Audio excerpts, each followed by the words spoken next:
Hello, everyone. It is Thursday night. Welcome to my weekly show. Very happy to have you. I'm excited to see who was super duper on time today. I see that Kenny got first place. He said the first hello in the chats. So shout out to you, Kenny, and glad to have you on the show. You guys know the drill if you're new, maybe you don't. But the first thing is to comment your city and state as you come in and get settled. Let us know where you're watching from so we can say hi to you. If you are unaware of how the show works, let me give you the format. I've got 5 questions that I ask my male viewers, or I say the guys on my men's page, every single week. I get their answers. I share them with my patrons on Patreon. And then about a week later, I come to you guys and we discuss it live with any of the guys who want to join from the men's page. And so I'm going to be bringing on the gentlemen who are joining us tonight. We've got Jack, who is tuning in from Mexico City. Very nice. He said at the moment. Kind of got a Where's Waldo thing going on. You never know where you're going to find him. But for now, he is in Mexico City. And Kenny was tapping in from Washington, D.C. So very, very good to have him. All right. So we are going to go ahead and get this show started. Real quick, I do want to say this. The singles database is live. If you have been sleeping under a rock, you might not know we have a singles database going. And y'all, you know, I love. We have our most current match. So this woman posted her stuff in January, and March 9th, which is less than a week ago, they became official. They are exclusive. They go together real bad. It was really cool because he actually moved to her city 4 weeks prior to her joining on the database. Had she not joined, she wouldn't have known love is just 10 minutes away. So if you have not subscribed, make sure you do that. You can click the link in my Instagram story to get that. And one more thing, remember this. We never do this, but we're doing it next week. Next week, we are meeting on Tuesday. Okay. Next week, the show is on Tuesday. That is on the 18th. So if you show up Thursday and it's crickets and you wonder if YouTube is broken, it's not. We're doing one time next week. We're doing on Tuesday instead. Okay. A girl's got some plans. So otherwise, we're going to go back to our regular program. And all right. So as I said, let's bring some people up to the stage. Yes, we got Lynette. Hey, girl. I was just gonna say, I've been missing my girl. So good to have you. Hey. We have our resident nicest guy in the world, none other than Willie. Hello, Willie. Hey, Willie. Do you notice anything, Willie, about my camera, perhaps? Clearer. I decided to stop being ghetto and stop using my computer. My She computer look much lens. clearer. Hey, Willie. Someone motivated me to step it up. Hi, Willie. Oh, you're muted. You don't hear us. We didn't need mute. We didn't need audio to hear. Talking to him, he's like, wait.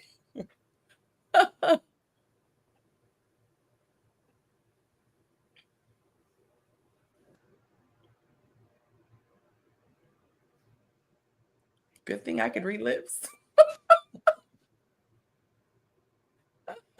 Monte can't read lips. I could be like, and he'd be like,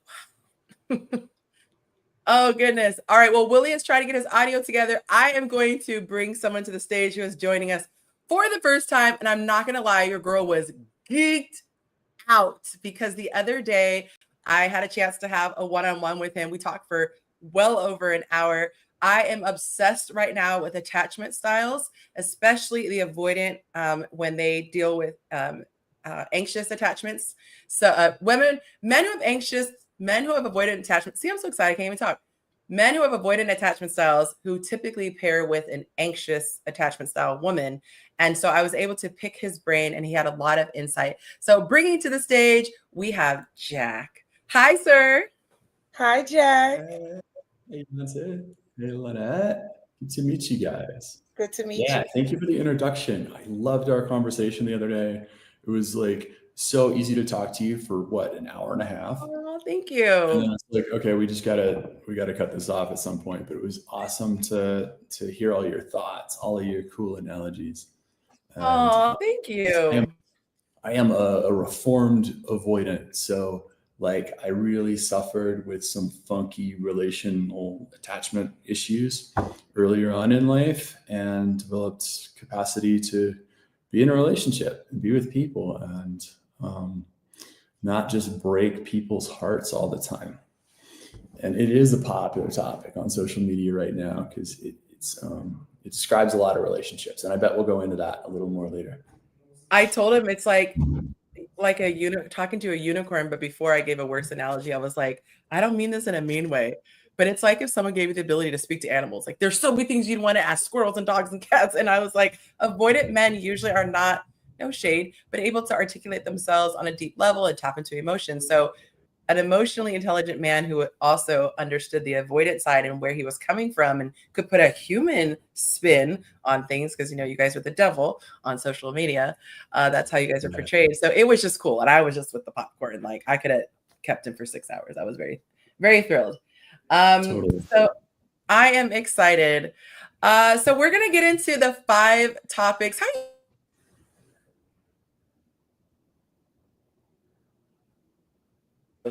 Oh, everyone froze. Okay, now you guys are back. How you been, Lynette? I'm great. I'm good. I'm just living and working. I'm good to have some estrogen on the panel again. Very nice to have you. Hopefully we get some more women here. And also, guys, so we're going to do our normal 5 questions, and then I'm going to be picking poor Jack's brain. But if you have questions, you guys can ask them. You can either submit your questions on Instagram, or you can jump on. I'll put the StreamYard link up for a little bit, and then you guys can jump in. Just be audio only, because I know the girls don't like to come on camera, especially if you weren't preparing to. But we're going to get started. So the 5 questions for this week. And also make sure you are smashing that like button if you are enjoying the show. If you're watching on a cell phone, you're going to have to close the comment section to be able to get to the thumbs up, and then you can come back in the chat. But make sure you hit that like button, let YouTube know you are enjoying the show. All right, the first question, we're going to go over a man's first heartbreak and how it affects him. Second, we're going to talk about a wedding kiss. I'm sure we've all seen those kisses on social media, and we weighed in on, ooh, is that too much? Or is that absolutely what I would want? Number 3, what makes a woman come off as desperate? And, give those vibes. The next thing, it's a poll. What tells you the most about your partner? And we'll see what the guys said. And last, guys, what the heck makes your male friends so enjoyable to be around? Because men just love their guy friends, their guy time, and seems like there's nothing like it. So we're going to go ahead and get into it. And then, of course, we're going to ask all the questions about avoidant attachment styles. Let me know in the comments if you are also interested in that. I know a lot of people who have that issue where they have tried to deal with someone who has an avoidant attachment style. So this is definitely, as Jack said, a hot topic. All right. So number 1, how a man's first heartbreak affects him. I'm going to go ahead and put this on the screen. This is the video scene from Hitch, I believe, that we're going to be talking about. All right. So have a listen. Cressida. I love you so much. I love you too, Alex. Cressida! I'm sorry, Alex. But I love you! I love you. What did I do wrong? Just tell me what I did wrong. Dude, you're doing it right now. Adam? Alex. Alex. Right, of course. Jesus. Oh my God, look at you. You are so silly. Oh, God.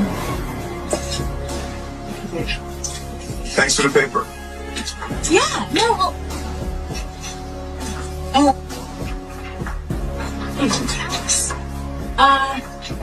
Listen, Russell's hosting this black tie thing at the Guggenheim a week from Friday, and I don't have a date.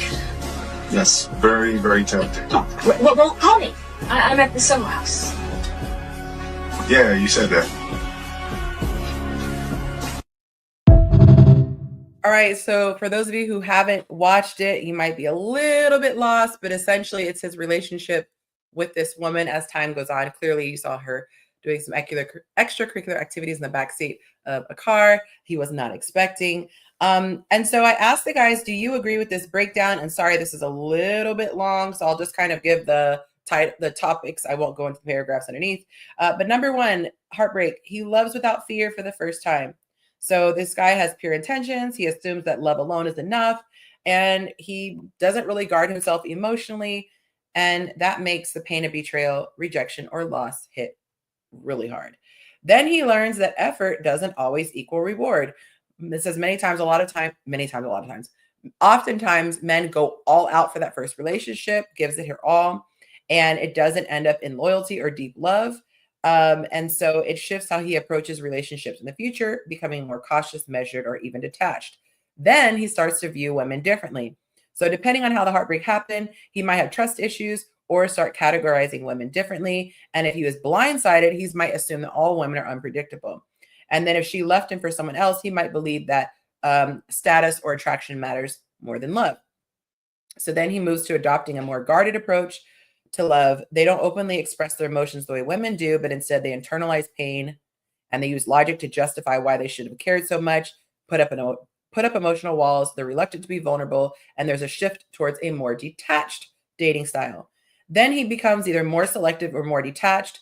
This can either mean that the guys become more selective on who they pick and avoid red flags, or others swing the opposite way and think, I'll just love him and leave him so he doesn't get hurt again. Number 6 out of 7, his self-worth can take a hit. If he was dumped, cheated on, or replaced quickly, he might actually question his value as a man, which can, 1, fuel personal growth. He might get in the gym, make more money, etc., or build insecurity, thinking he's not good enough for love, and turn into some of the men we see online. Last but not least, it shapes his future relationships. His first heartbreak is a blueprint for how he will handle love moving forward. If he heals properly, he'll become wiser and more intentional. But if he doesn't, he might avoid deep emotional connections. So I asked the men, do you agree with this breakdown? And then we will hear what they have to say in a bit. But first, I will let you guys on the panel weigh in. What are your thoughts regarding a man's first heartbreak? Do you think that most guys just take it and keep going, or do you think it affects the way they look at love moving forward? Did you get your audio fixed, Willie? Not yet. Oh, that sucks. You don't remember what you did last time, huh? Jack, were you going to say something? Yeah, I'll throw some thoughts out there. And that's that dude made a big assumption between getting his heart broke and somebody leaving him. And the interpretation was, I need to be more, what'd you say, like successful or attractive. The assumption there was that was the falling down point. Maybe. I don't think so. I think more of the time not.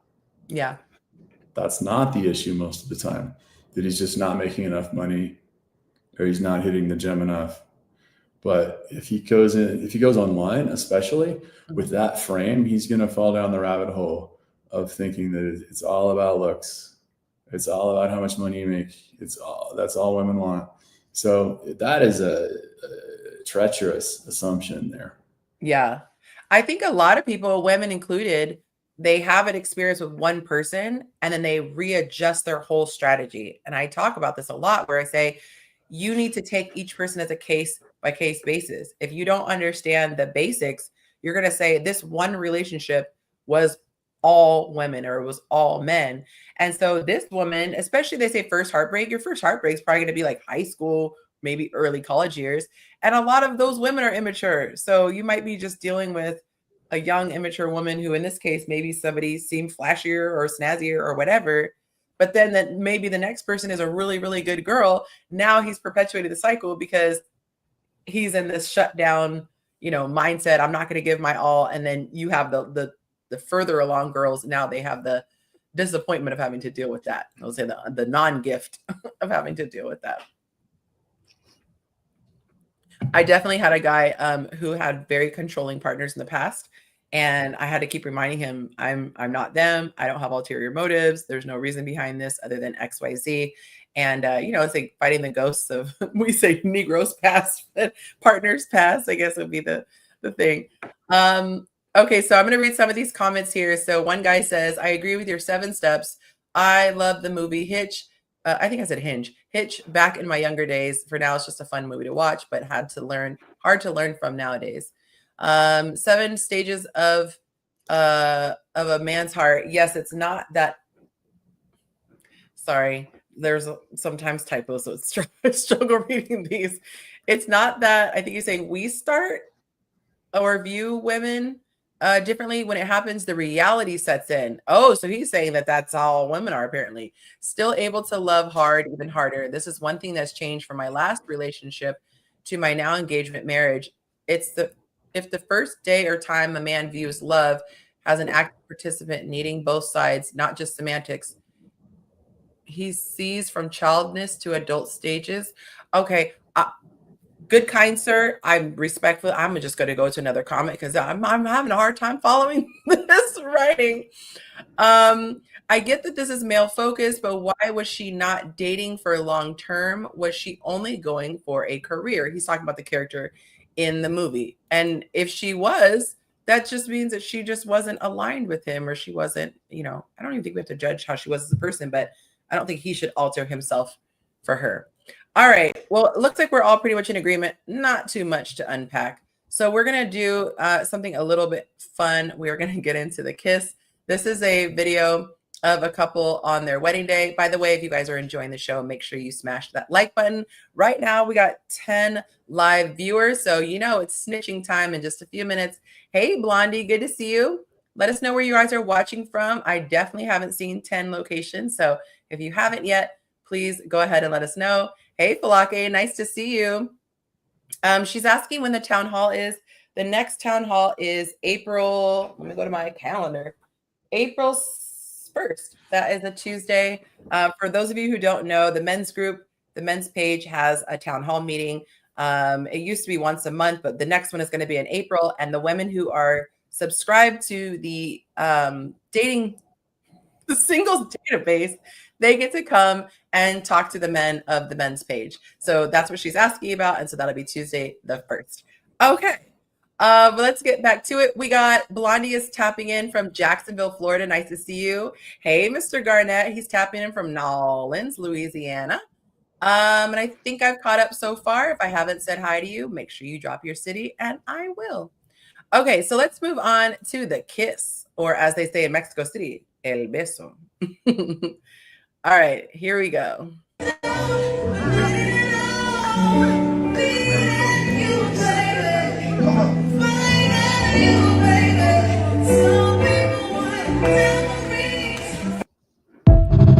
Ooh, child. All right, so let's get a vote. I feel like I already know what our good friend Willie is going to say, but I'll still ask. Greg, welcome to the show, Greg. Did you get a chance to see the video? Hey. Say that again. I'm sorry. I'm sorry. Threw a bunch at you. Did you get a chance to see the video that we're about to talk about? Yes, I did briefly. Yeah, I did. Okay, good. Yep. And welcome. All right, so which one are you guys voting for? Who wants a modest smooch at your wedding day? Go ahead and put your hand in the air. Who wants to get it on the way this couple did? Put your hand in the air. He said iffy. Okay. I don't think you have to kiss like a good passionate kiss doesn't have to do all of that. Like you just have to know how to kiss. And there's like, if you kiss, 2-3 seconds, that takes all the blood from her brain and puts it in her vagina anyway. So like, I think that everybody else is going to understand like what's about to happen. I don't want to sit up there and make out with my woman in front of her, like my mom and her mom. That's super anti-sexual for me. I feel like I'm not trying to do like a peck. No, it's like one of those. Like it's not gonna be open mouth. It's not gonna be. There was a little extra. That was very extra what they were doing for sure. It was a lot of tongue. I think the word is. I think I would have like a long, passionate kiss. That's it. It's sensual to me. I guess this is my feeling on PDA for receiving it and for viewing it. I feel like if it's so intense that I feel like I'm beginning to watch foreplay, that's when I get awkward because I don't want to be in someone's like I don't want to watch that. And so, when it gets to that point where it's just I'm looking everywhere else. So yeah, I think I'm gonna kind of be with you, Jack. I'm like a little bit, not a peck, but I don't want to do tonsil hockey. Yeah. I want it to be spontaneous. I want it to be sincere. Like I want to not know what's going to happen in a lot of my interactions, like not plan it. I trust my judgment that I'm not just going to jam my tongue down her throat in front of her mom. Yeah, that's not called for. But Dare at I the same say time, I wouldn't unscripted? want to plan it that much. Right. Dare I say unscripted? Yes, exactly. Yeah. His I IG name, love guys, that. has unscripted in it, so I had to be cheeky. Yeah, Polarity Unscripted is my Instagram name. Perfect. By the way, everybody who is watching, you guys can follow anyone on IG. Take a look. For whatever reason, StreamYard takes away the names and the titles when the banners are up. So every now and then, if you need to see them, just let me know. Take a screenshot now if you want. His content is awesome. I stalked him, had a conversation because I love his content so much. So I think you guys will enjoy it too. Yeah, I'm gonna share them from my page now. Okay. Oh, perfect. I am going to put up the poll so you can see how the men voted. What do you think they picked? Who do you think they said more? Do you think more guys wanted steamy kisses or more wanted a PG kiss? What do you guys think that the guys voted for the majority of? I'll say PG. I give it to the guys. I give them PG. Okay. What do you say, Willie? What do you think they voted for? I think they voted for the X-rated. Okay. Well, looks like Willie's right. They want a steamy kiss. 57. We were pretty close though. 57% said they want a steamy kiss like that, and 43% said I prefer more of a PG peck. Okay, so this is kind of along those lines. But what are your thoughts about the garter belt? Have you guys seen like some people get real steamy, like crawling under the dress and the head's all under there? And what do you guys think about that? I've seen a garter belt removal take 6 minutes. So I'm not cover her face. I'm not going to. She pulled her veil over her face, but I'm definitely, if I don't want to like stick my tongue down my girl's throat in front of her parents, I don't want to go down on my girl in front of her parents either. So I'm just going to go under there and get it. You know. Oh my gosh, I feel like that is such an awkward tradition when family is there. Like, it's just such an awkward. And then you have this contrast of this beautiful, modest. Well, for the most part, wedding dress is usually modest, and it's just very like beautiful and spiritual. And then all of a sudden, you got like it turns into, yeah. It's definitely gonna be a good time for you, for sure. I'm gonna have fun with it. I think you're gonna have fun. I think you're gonna pick your Like, girl. You are definitely gonna have a good time. It's our wedding, so I'm not. This is the thing for me, right? Like when I see these videos, I feel like they're usually done for some sort of attention or shock value. Because when I think about it, like at my wedding, we had sex the day of, the right before, and then like during the ceremony. So like I don't think that we need to do during all of the that. ceremony. Yeah, after we did our dance and everybody was partying, we ducked off. Oh, you said ceremony. That's when you do your vows. You mean the reception? Oh, yeah, during the reception. My I was bad. like, oh, that's different. My bad. No. You thought kissing was a problem. I am nowhere near that big of. I mean, I've done it in church before, but I'm not a heathen like that, though. That's different. Oh my god, That's way different. That's what I would never do that. But like, you don't have to. You don't have to do that. Like, I mean, it's cool. Like, you should genuinely desire your partner that way. Yeah. I think that the urge to do it should be there. But then, like, also like a man's like reserve. Yeah. To be like hey, let me show the world that I love you. I'm gonna kiss you. But I'll save all that extracurricular stuff for behind closed doors. Oh Yeah, goodness. good idea. Oh, y'all got me coughing already. So this guy said, I'm reading the comments from Yonci Nation. This is the men's page. And I said, what kind of kiss do you prefer? He said, the kind where people say, oh, I know they're about to beep, beep. Someone said, definitely a steamy kiss, but not for as long as they are going here. I don't know the actual length since the video started with them already kissing and ended with them still kissing. Someone else said, nah, PG and respectful in public. I'll save that energy for later. Someone else said, steamy but respectful. LOL, my mama will be there. Someone said, mine is in between, but I voted steamy. Keep it PG for the public. I like that nasty-ish behind closed doors. All right, if you want to see the rest of the comments, head on over to Patreon. If you are a girl, you could see all of them. If you're a guy, you can weigh in. So follow me on Yonster Nation. Just saw the private chat. Me Sorry, too. y'all. 20 seconds. It only took 20 seconds. Oh, baby. Oh, look. Watch his inbox. Let's just say folks are enjoying Jack's page. We'll just Yes, leave they it at are. that. We'll- 20 seconds. Literally, all it took was 20 seconds. Oh, you guys are making me blush. You're making me blush. Oh, wait, they're coming in. I'm gonna tell you, I'm gonna put the rest of them as they come in. I'm gonna put them in the chat.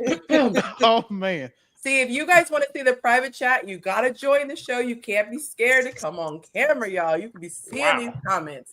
Oh, my goodness. And those of you who are going to be asking questions of Jack, questions about polarity, later, you guys are going to be posting the StreamYard link so you can ask your questions. Oh, my goodness. Okay.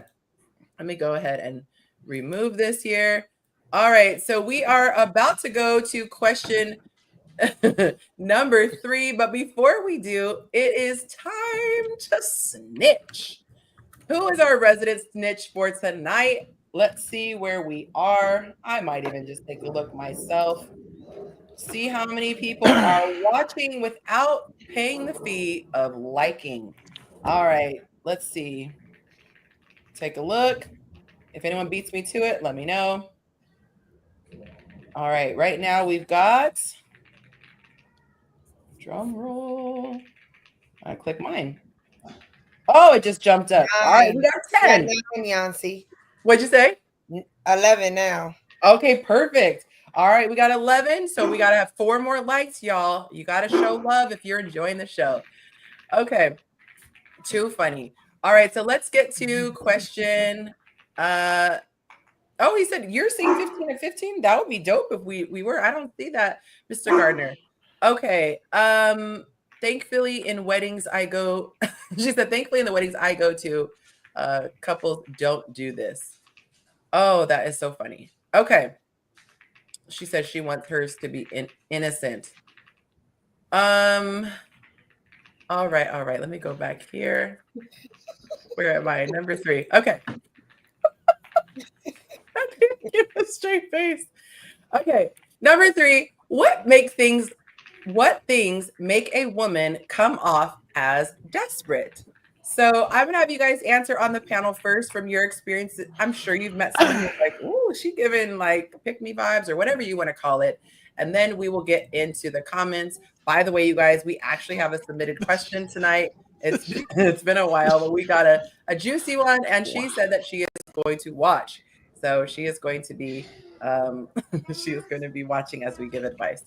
But thoughts on giving off desperation? Being overly attractive and having low standards.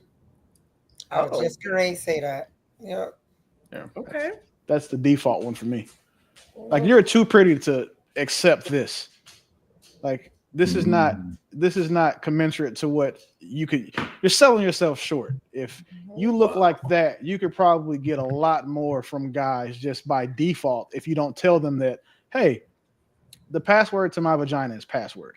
Like, it should be a little more complicated than that for you, because you look like, you deserve a complex password. It's password 1, 2, 3. Yeah, you put a little keyboard walk in it. Shift 1, 2, 3. Yeah. Speaking of That's a good keyboard, one. I like that. Yeah, accepting bad behavior, basically. Accept having low standards, accepting bad behavior. That is desperate. You have to accept bad behavior. I like that a lot. I was going to say, speaking of keyboards, thank you for my gift. Willie sent me a keyboard. It's his fault if it's clanking loudly, because we both like the ASMR of the keyboards. Yeah. It's a lot of fun, and it does bright colors, and I haven't quite even It's also a good self-defense weapon if you so pick up how it's a big girthy boy. It's definitely, you can do some damage with this. I dropped it on my foot and had a limp for a couple of days. So I'm telling you, it's heavy. Yeah. A dual purpose. So ladies, don't accept bad behavior. I always say this: men aren't stupid. We can call men some names, but they're not stupid. They know what they're doing. They know if they're giving you the minimum effort. They know if they're playing dumb. So if you play into that and you allow it, that's on you, boo-boo. Nayusi, greetings. I pray that you're going to grace the stage tonight. We would love to have your company. All right. Any other thoughts on what women do to come across as desperate? I think if she just moves fast in general, like she's expedite things like really quickly, like 6 months in, she's already trying to plan a wedding. Like that's a bit much. But is that desperate or a sense of urgency? I'd be a little desperate. It's desperate. Maybe she's desperate to be married and she's not into that guy. Desperate. Oh, well, I mean, yeah, if you add that together. But I mean, sometimes, with women, they say that their clocks, there's a race, like what do you call it? A biological clock they have. Mm-hmm. And, a woman can get with the guy and, she might just feel like, okay, if I get with this next guy, it's who I'm going to marry. And to her, her clock started ticking, as soon as the idea of her committing to that man or knowing that he could be like, he's got the jacked jawline, he's jacked up, he's ripped, and all that stuff. The jawline, huh? Yeah, that definitely plays a part. Listen, I got a jazzercise thing over here too, so I'm gonna get back on mine. But yeah, I wouldn't say that being in a hurry I would just seem to have a sense of urgency more, or not just because they're in a hurry. Like that alone wouldn't make me think a woman's desperate. What would make her like? What is she desperate for then? At that point, attention, a man. She's want a man. Those are all you could. But I think a woman would demonstrate being attention hungry. Like a lot of women who seek attention and who are addicted to external validation, they have their vaginas and butts out on social media in every picture. It's like, so you can tell, but you can spot those women. But if a woman getting in a relationship and then quickly thinking like, hey, marriage should be next, or want to talk about that, I wouldn't default that to being that she's desperate. She's in a relationship that she chose to be in. Like she likes it. Obviously, she chose it, or the guy chose her, or whatever. If she's thinking like that, she may have just found one of those dream guys, like that Chad dude who has everything she's looking for. So she's like, okay, well, cool. Yeah, I knew we were getting married, date 3. I guess it comes down to what she's desperate for. Like if she's desperate for a relationship, then in my example, then she could try to make things happen more quickly. If she's desperate just for attention, then she's gonna be texting you 3-4 times out the day, expecting you to call, like want to see you every weekend. Like that's a form of desperation too. I don't think so. Oh no, I don't think so. I think that's just what happens when a woman likes you. Exactly. Before my man made it exclusive, I wanted to see him every weekend. What about Monday through Friday? Went out every weekend, and then what happened? What about Monday through Friday? That too. Okay. Willie, you see why she hasn't been on the show for like 2 months. Mm-hmm. Yeah, I know why she looked like she's 2 inches taller. Honeymoon stage. She could barely walk to the chair to get on camera. Speaking of, we need to check on Sarmanda and see because I haven't seen her in forever or her hands. Oh my god, I thought about her today because I posted in my little IG group there. Yeah. Sarmanda, if you are watching, you are in our thoughts. You are in our prayers. Put your hands up. I just forgot that fast what I was about to say. What were we talking about? Oh, when you guys first said about her accepting less. By the way, Willie doesn't have anyone held hostage. That's his puppy crying. So if you guys think that someone is sending an SOS, he made a noise when I said that. That's his dog. Okay, don't be alarmed. He's a beggar. When you guys were saying a woman who accepts less, I felt like that was so overly simplistic. But as I thought about it, that really sums it up perfectly. Right. Because when you want something really badly, you're not gonna push back at all for fear that it's gonna go away. So, and I think for a lot of women, they don't realize that it's okay for men to go away because that's part of the vetting process. If he's not lined up with what you want, it's okay. But they look at all departure as bad. I'm being rejected and not realizing, no, there's power in you doing the rejecting. I see you just want a physical relationship and a fling and see where it goes. I want to be intentional and possibly get married in the next year or two. You're not aligned, and it's okay to say, no, we're going to let it go. But the desperation kicks in and says, but I won't have any male company if I let this guy go. Yeah. And the difference between wanting attention and needing attention, it's a big deal. I think it's a bad sign if somebody's in the same relationship over and over, or if like they're always in a relationship, if they have to be in a relationship. Yeah. They feel incomplete. I always say, like, it's so hard to meet somebody that I'm compatible with. I went 8 years without a relation, like where that was like, this is my man. And so when I would see people break up and then a month later they're in a new relationship, I'm like, there's no way you're meeting all these people who you are perfectly aligned with on all the things that matter. Because sexual attraction, I could click with a lot of people, but like our goals and dreams and views and decisions on how to kiss at the altar, that's a lot. Totally. I'm going to get into some of these comments. The way that a woman comes off as desperate if she tries to love you into liking and being with them, even when you make it clear you're not on the same page. So I'm going to give away a little free content from my course. One of the things I tell women to do is understand men and women are different. So we fall in love if a man, puts on, puts on the gas, pushes on the gas. What's the phrase? Lays on the gas? I don't know, whatever it's called. Puts pressure, applies pressure. And so sometimes I think women think, oh, I can love him into. If I just show him how great I am, I'm going to cook for him and I'm going to give him lots of crazy sex and I'm going to do this, he's going to change his mind. No. If he told you, I only want a physical relationship, he means I only want a physical relationship. Yes. And he'll appreciate the other stuff. Ain't changing his mind. They'll take as long as you lay. And then you be mad at him talking about, but Jack, you let me on. You didn't tell me you didn't want to be with me. Yes, I did. He wasted my time. Yep. Desperation, always wanting titles, always wanting to be posted on social media, jealous for no reason, leading with sex. That's interesting. Overly eager to be locked in. For example, 30 days in and wanting a title. Like, ma'am, can my chart results get back first? Next one says being clingy, especially if it's early in the talking stage, tolerating things you shouldn't tolerate, such as flaking, disrespect, avoiding her, and not letting a man do his job, make the first move, set up the initial dates, etc. There is a dating coach that I post from time to time, will not say any names to protect the innocent, but there is a lot of advice that is like helping the guy.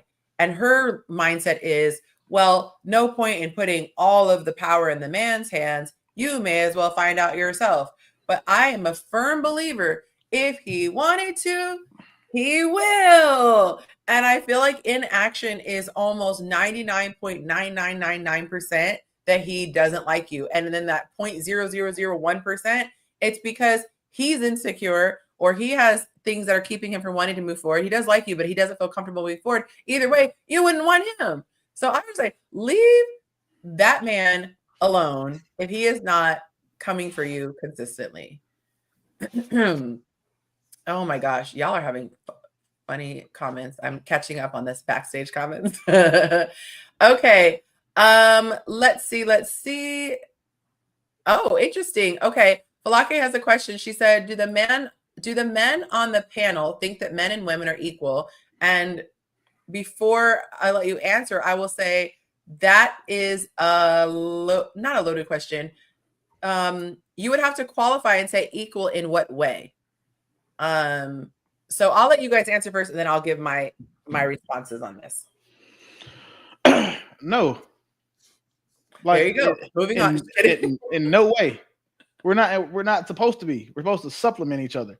Like, we're not supposed to be equal to anything. And why would you want to be? I promise you, I don't want a period, and I promise you that you don't want blue balls. Like, we don't need to be equal to anything. Like, if we were equal, then you couldn't be a helpmate, or you wouldn't make a team. Like, who wants two superstars on one team? Like, the NBA, I guess, but like in a relationship, like, I don't know. I do the men on the no. Emphatically no is my answer. There we go. And I would need to answer equal in what way? What did you say, Jack? Mm-hmm. Yeah, there's something to that. You don't want the same superstar on one team. You know, you don't want two of the same. Yeah. That's interesting. I think a lot of times now we get kind of two of the same skill sets on the same team. And it kills the vibe. I would say that sameness, there's such a thing as sameness, and there's such a thing as equality. So the reason why I would ask about equality, like men and women are not the same. Do I think they are equal as far as being valuable as humans? Do you bring Yes. value? Are they do they have a right to the pursuit of what is it? Happiness. There's something in life, liberty, and happiness. Pursuit of happiness. Should they both be considered? Yes. But as far as are they the same? Sometimes equal means the same. Like 4 equals 4. Men do not equal women. They are not the same. That's why I would have to say to the asker, Kenny, be nice. What do you mean by equal? Now, I have a different viewpoint than a lot of women. Some women think I'm overly biased towards men. I think I am rather impartial because I think we tend to be more biased towards women as a society. But I will say it this way. There are a lot of times I think that men have the upper hand. However, there are a lot of times women have the upper hand. Case in point, and we always go to this example. If we were in a room in person and not online, and we heard boom, boom, we're looking at Jack, Greg, and Willie, and Lynette and I are screaming and running for cover. It's not even a discussion. If there is something difficult, heavy, we're going to the men. It is not a discussion. They don't get a say in it. So there are a lot of things, certain jobs that we don't want to do. So I would never want to be equal with a man. I would want to be compatible or supplemental, kind of the yin and the yang. I play my role, they play their role. So a long way of saying I would need to know from Falake, equal in what way? Any other thoughts on her question? No, we're not equal. We're not You know, stronger, but they're stronger than us. They're more logical than us because they don't use their emotions like we use our emotions. It's so many different comparisons between men and women. We are never going to be the same. He has a penis. I have a vajayjay. I mean, we got different ports. We make children. They contribute in the wait. Children. You birth children. Men make children. Sorry, that's what I mean. Okay. We birth children. Sorry, we birth children. Excuse me, Willie. We birth children. We carry them for 9 months. Men just put it in us. You're gonna put some respect on my sperm. I'm gonna put it like you just put it in us. But you put respect on my sperm. Like my sperm matters too. It's very respectful you sperm. Just swim to the egg. We have eggs, y'all have sperm. I mean, we are different. You got a lot of work. It was just a logical, I get it what she was trying to say. And like to bake a baby is a lot of work. A lot of work. Big deal for 9 months. And then you got to breastfeed the kid for a year after that. And then everybody has to care for him for 20. I see that as a huge difference. Yeah. We do all this thing where like everybody's supposed to be the same now. That's a huge difference. And it was a big difference long ago when we only lived to be 30.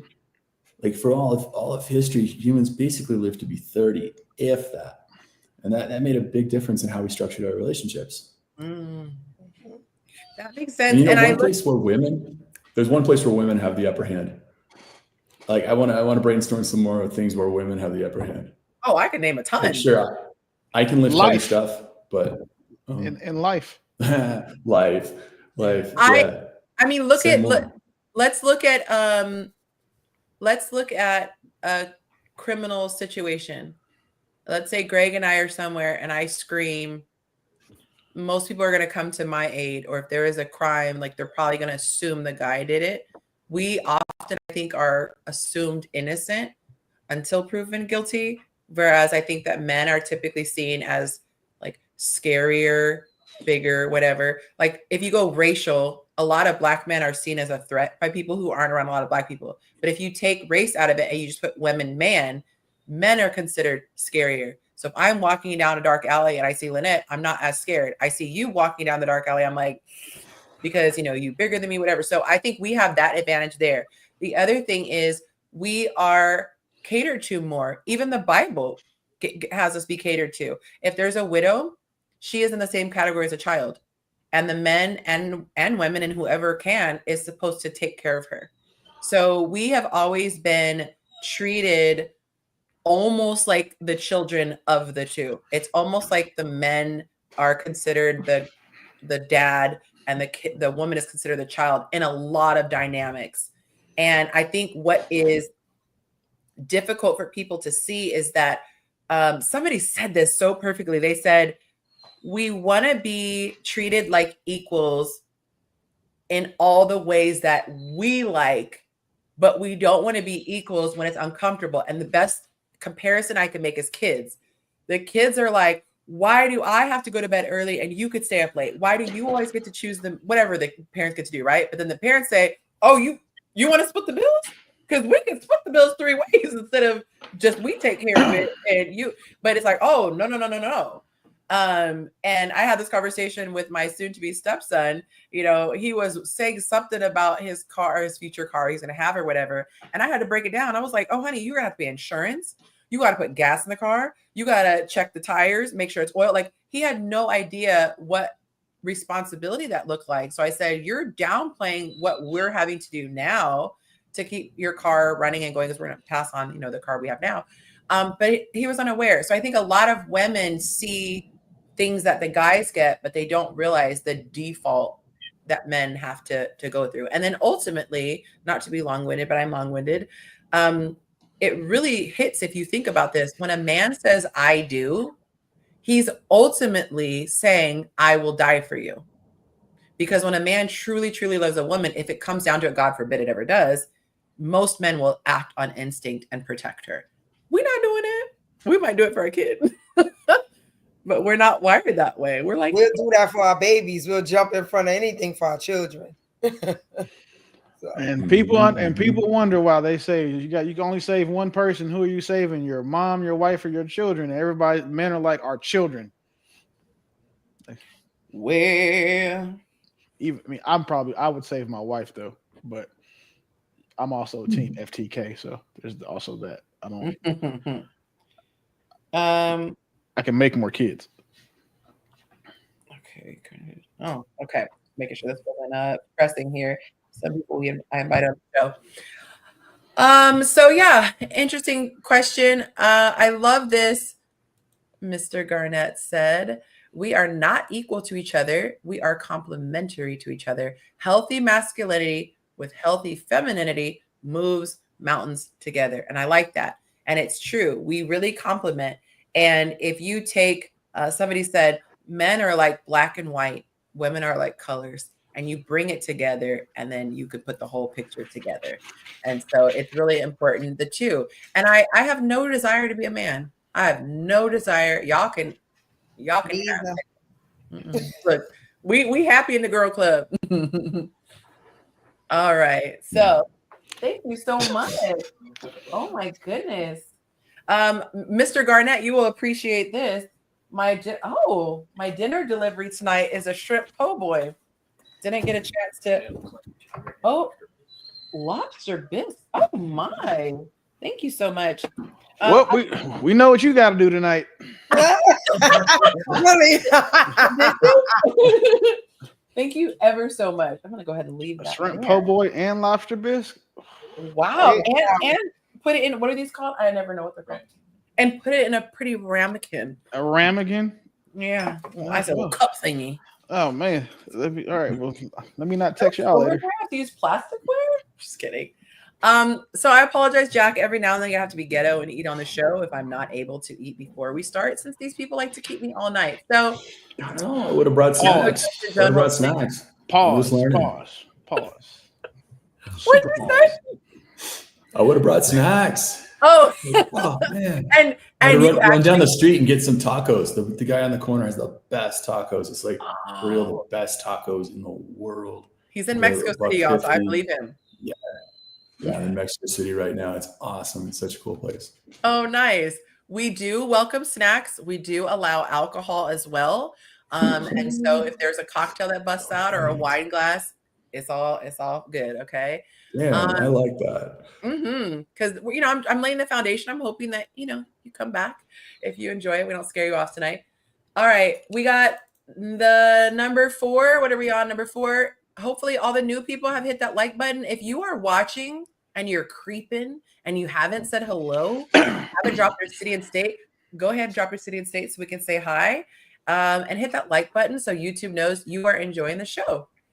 Okay, this next question is, what tells you the most about your partner? Here are your choices. Your first date with them, your first argument, your first trip, or the first gift they give you. What is your opinion first? And then we're going to ask what you think that the guys voted for. So first date, first argument, first trip, or the first gift they give you. The first trip. The first trip. Okay. I say the first argument. I was going with the argument part. Hey, I like Jack. She should have added that. That's a big one. Because that's a deal breaker. You could look like Halle Berry and be built like Black China before like the 15th surgery, like when she was pretty. If you treat the waiter bad, there's nothing that I can do with you. Because if you what's the option you're adding? How they treat like wait staff. Oh, like the people behind the counter, the waiter, their Uber driver, or the bellman, the way they treat people who work in like who the support staff are, that's a big deal for me. Yeah. I was hanging out with a woman, and she would see the waiter, like she'd take time to check in on who the soul was that was waiting on us. She I watched her maybe for 5 seconds, just like take in the waiter. Of like she was just interested in this other person, and I thought that was so beautiful to actually be seeing somebody. Yeah, good sign. But I like the first argument too. The first argument tells you a whole lot. So I voted 100% for first argument. And it's so funny because I didn't know how to explain this to people when I was dating them, but I was like, I don't officially get excited about the relationship until we've had an argument, because you could see people who are great and very compatible when times are good, but turn into spawns of Satan when there's an argument or they don't get their way or they get their first no. I tell women, pay attention to when you give your first no to a guy. How does he respond? Does he spiral? Does he turn into Ike Turner? Whatever. And so somebody was saying that you bond with a person through getting along and doing all the stuff, but you become intimate with a person when you overcome challenges. And I was like, that's so well said. Yeah, the first argument, usually with an argument, if you could come back and have a discussion after you done separated and cool down and come back and could talk about it and express yourself without getting mad at each other again, and just getting a better understanding of the viewpoint of where I'm coming from. I could listen to where you coming from and we can solve it. It's the best thing. I just had my first argument with my this Saturday, but the next day we just came back. We talked about it. He expressed how he felt. I expressed how I felt, and we kept moving. We didn't hang on to that anger and that disagreement like most people will hang on to it. Right. And it doesn't work if you're going to keep throwing it in my face. We said we were sorry. Right. We move on. Some people can't move on from that. Mm-hmm. Yeah, some people. Yeah, some people can't bounce back. Like little kids. Right. It's a trigger from their past too.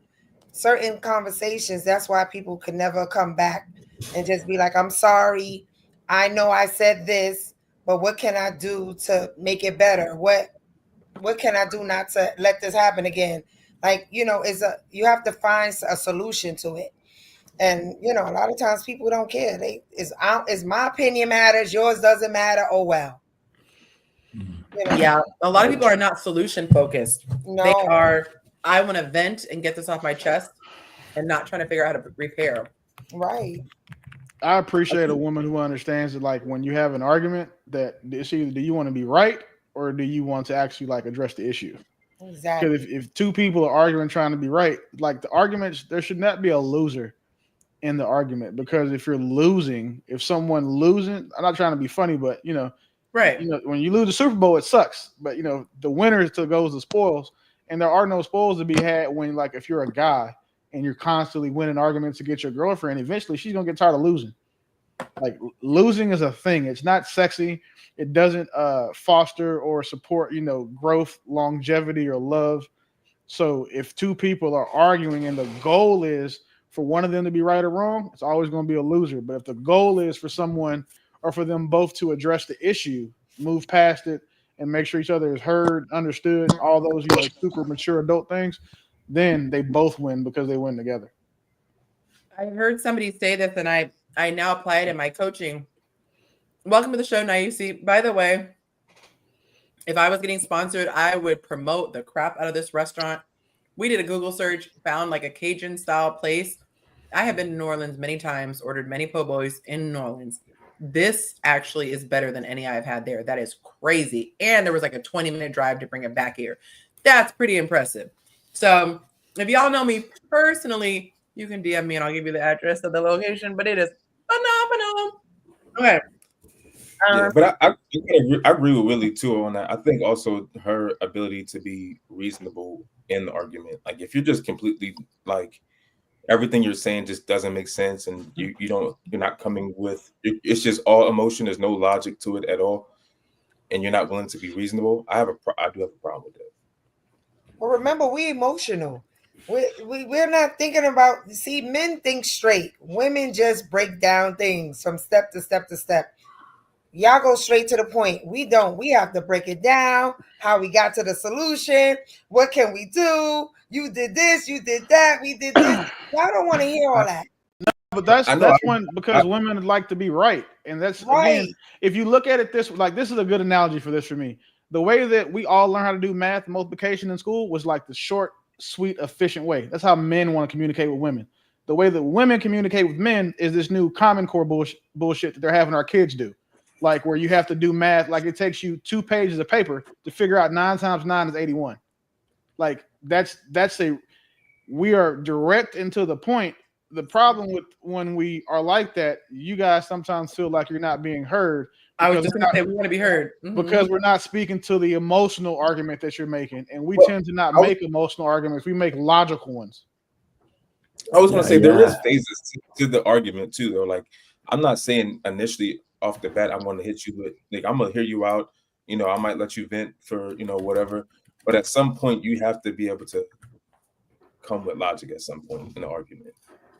Yeah. And sometimes you disagree about what the point is, what the point of the argument is, or like whether the point is just women want to be heard in their emotions a lot. They want to connect. They want to be seen. A lot of times guys want to solve a problem. So it's a very different point at that moment. I've had to learn a long hard way that sometimes you just got to let your women talk. Because for me, as soon as I hear a problem, once I hear half the problem, I'm already coming up with solutions for the 15 different variations of this problem. And even the ones where you're wrong, I'm still coming up with solutions to make sure that you're not understand that you're wrong, but how you can, navigate those waters without having to, take the accountability that sometimes seems to women might be allergic to. But you guys seen that video about the nail? Yeah. The nail. Yep. I'm going to drop it in the chat right now. It's hilarious. And that's like, no, you should. I'll put it up on the thing. Oh, okay. Or you can do it. I got a link right here if you want to. You send me the link. Send me the link and I'll pull it up.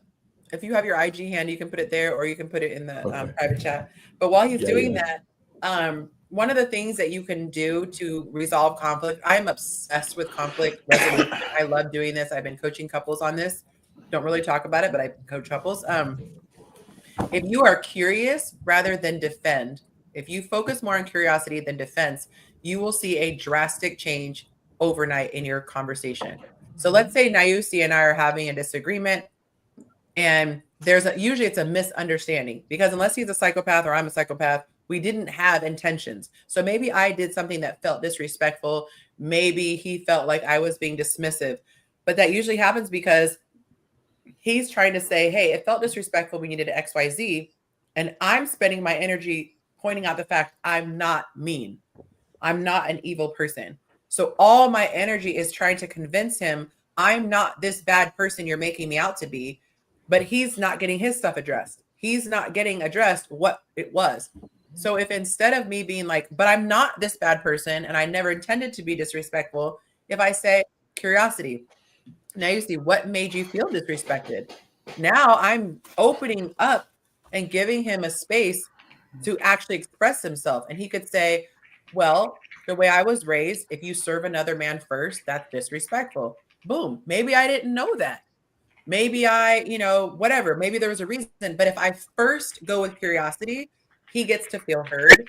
And I can say, now I understand. Hey, side note, I didn't mean anything behind that. That was the first tape. That's the first spot I came to coming out of the kitchen. And I was just being logical and going in a circle. Now I know I can do better. But usually it's a back and forth of I'm saying what I want. The other person's defending where they're coming from. If you default to, I'm giving my person the benefit of the doubt. They never had bad intentions, but I need to let them know the impact so we can make changes. You will see such a difference. And there is such a thing as a mature argument too. Like you can have dialogue back and forth to where both people of course, both people are being heard. Not really You're being understood. Yeah. I thought, Jack, what were you going to say? Oh no, go ahead if you have more. But yeah, I was going to say that puts you in a really hard spot when your partner comes to you saying you disrespected me. You disrespected me. That is a hard thing because that's not a fact. Like whatever the fact was you were 30 minutes late to pick me up. And disrespect is an interpretation. It's taking it personally. Yes. And what I tell my clients to do is come with the feeling, come with the facts, come with the feelings. Where you were a half hour late, you were 32 minutes late picking me up. I felt frustrated and I felt hurt. And I had the thought that you don't respect me. Like, whoa, that changes the argument so much. That just unloads everything. And it's really hard to do that in one way because it's just like you're putting your feelings right out there. You're saying, I felt hurt and I kind of feel foolish. I wonder if you respect me. But that totally reframes it. Whereas like a lot of people are arguing about what's reality. Mm-hmm. And it's so hard to argue about, did you disrespect me or did you not disrespect me? But nobody's going to be able to really argue with you were 32 minutes late. Mm-hmm. I felt hurt inside. Like those are hard truths. And I think that's so important. And I hope everyone caught that because it's really huge. In that example saying, I felt this, I felt that, it caused me to feel this. Like you said, you cannot argue with feelings. I had a situation recently where my guy felt like I was moving the goalpost. I didn't have to argue and say I wasn't moving the goalpost. I was able to say, man, I can imagine what that would feel like. And that would suck. You think you're about to hit a goal and whoop, there it goes. I can totally see your perspective because I know that what I have to say is not going anywhere. I have time to get to it eventually. But if we address the fact that, man, that really sucked because you still went through that experience, whether it was my intention or not. And then I was able to say, hey, what actually happened on my end, if you believe in my motive, I saw the problem and I had one solution as Justin. I realized it didn't work. So I went back to the drawing board, came up with another solution. But now I'm learning about my partner. I'm learning that if I try to problem solve in real time, it's going to look like the goalpost is moving if he's the one trying to reach the goal.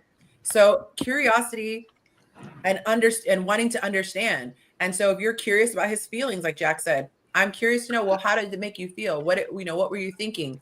That also makes your person feel loved and supported because they care more about what you're going through than wanting to hurry up and clarify and make sure we know that your person's not over. I like how Jack got to the point when he was like, just tell me your exact feeling. You were late 30 minutes. Instead of just saying, oh, I'm mad today. You messed up. You disrespected me. But getting to the point of the issue of why you felt disrespected and getting it out the way instead of going around the emotional roller coaster. So I agree with that. Yeah. It's hard to do that. It is hard to do that. That's something, say, I felt hurt. Like, I'm naked. I've got my pants down, so to speak. And when your partner says that, by the way, just a little cheat code, don't stare at them with a blank stare. I have a client and she's dealing with her guy, and she's very good at expressing, I really felt this and I felt that, and, help me work through this. And he's just like, of course it could be the other way around, but in this situation, it was the guy. And then for her having to be like, so any thoughts on that? It kind of sucks, to have to like press and ask. So if that person does get super vulnerable, make sure that you don't kind of punish them or make them feel super cringy. Yonci, I think that you might just like advocate breaking up, because some of these men just seem like they don't like their women. Sure. Go back upstairs. There's nothing wrong with breaking up. Breaking up can be a great thing. Yeah. Breaking up saves everybody a lot of heartache and time. Upstairs. If it's not working out, split. Yeah. That's not a failure. We think that the relationship should last forever until we die. And there's nothing wrong with a good relationship that ends. Yeah. But it's true. There are a lot of things that people do that are just shouldn't be acceptable. And in this person's case, this person is, interestingly enough, an avoidant and really struggles to navigate feelings. So some people, and I'm going to pick your brain, like I said, Jack, some people freak out when it comes to talk about feelings. It's just, rah, that's something foreign. And can we get back to just talking about the TV show or whatever?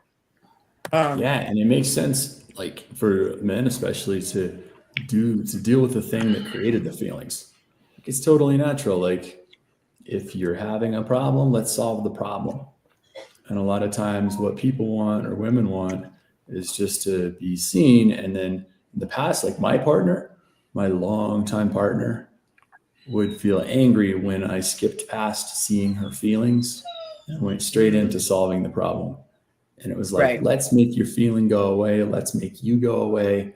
I don't want to deal with this.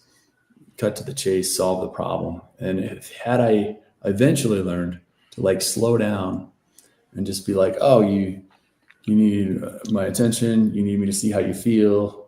And that's so hard to get through to guys. It was so hard to get through to me. You gotta spend like 30 seconds on like, oh God, you must be so frustrated and sad. And then you can carry on with solving the nail on the forehead.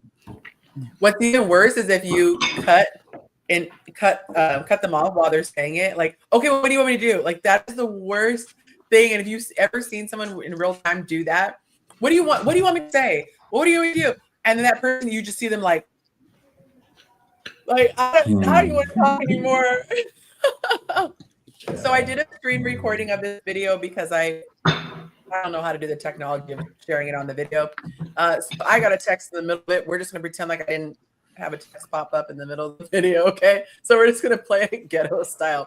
But this is the video that he was talking about. It's not the nail. It's just, there's all this pressure, you know? And sometimes it feels like it's right up on me. And I can just feel it, like literally feel it in my head. And it's relentless. And I don't know if it's going to stop. I mean, that's the thing that scares me the most, is that I don't know if it's ever going to stop. Yeah.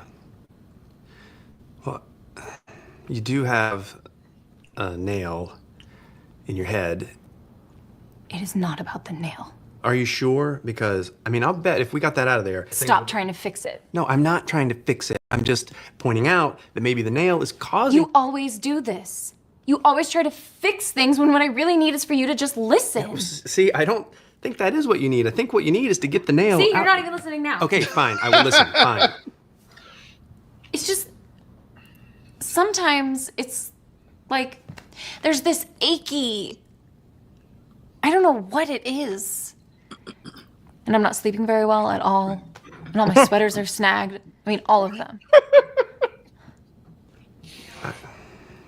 That sounds really hard. It is. Thank you. Ow! Come on. If you would just... Don't... Bro, that's perfect. That is perfect. Oh man, that is it. It hit the nail on the head. Literally. I'm trying. So I'm trying to think of like a situation where Like, can you give an example of what a woman would be talking about? It can be hypothetical. That would she be talking about where you're wanting to do a solution for that, but she wants to just focus on the feelings? Workplace Like, drama. obviously, in that scenario, it seems obvious, but like, I can't think of a real life. Workplace drama. I don't give a shit what Peggy from accounting did to you. How are you going to address it and not have it happen again? Like, that's the number one thing I think guys will deal with. Yeah, we'll say you should go to HR, or it's not really an HR thing, but who's her manager, or something like that to try to solve the problem. And you need to say, Peggy's a bitch. Like, she shouldn't have treated you like that. That's so frustrating. Like, she wants somebody on her team. She wants somebody to see her and maybe not use the word bitch. Yeah, you got to be not Peggy with that wide ass nose and them flat ass feet and fat ankles. Like, that's what she wants you to do for her. There you go. There you go. Yeah. I like that part. No, that double chin hag didn't say that. I know that knock-kneed grown up didn't just tell you that you were 5 minutes late from lunch. I guess I can relate because when I have a coaching session, like they're 50 minutes in length, and I have women who want to just talk about the guy that did her wrong, right? Now, while there's still like there's some things that we can learn, at the end of the day, usually the issue is something that's in her control. So my thing is, he's not here. Let's not give him energy. But I realize a lot of times they just want to feel heard and they want me to say, oh, that really sucks. But if it's a situation where, let's say from the first day, he says he's showing all the signs that he just wants to hook up and she chose to stick around for 3 years, I don't have any desire to talk about that. Because like we need to work more on why you were okay sticking around and skipped all these red flags. So I guess that's the closest thing for me, where it's like that angst where I feel like you have a limited time. You don't want to spend any of these minutes talking about what he did. We could be focusing on how to fix things in the future for you. I don't know if that's the same, but that's the closest thing my mind can think of.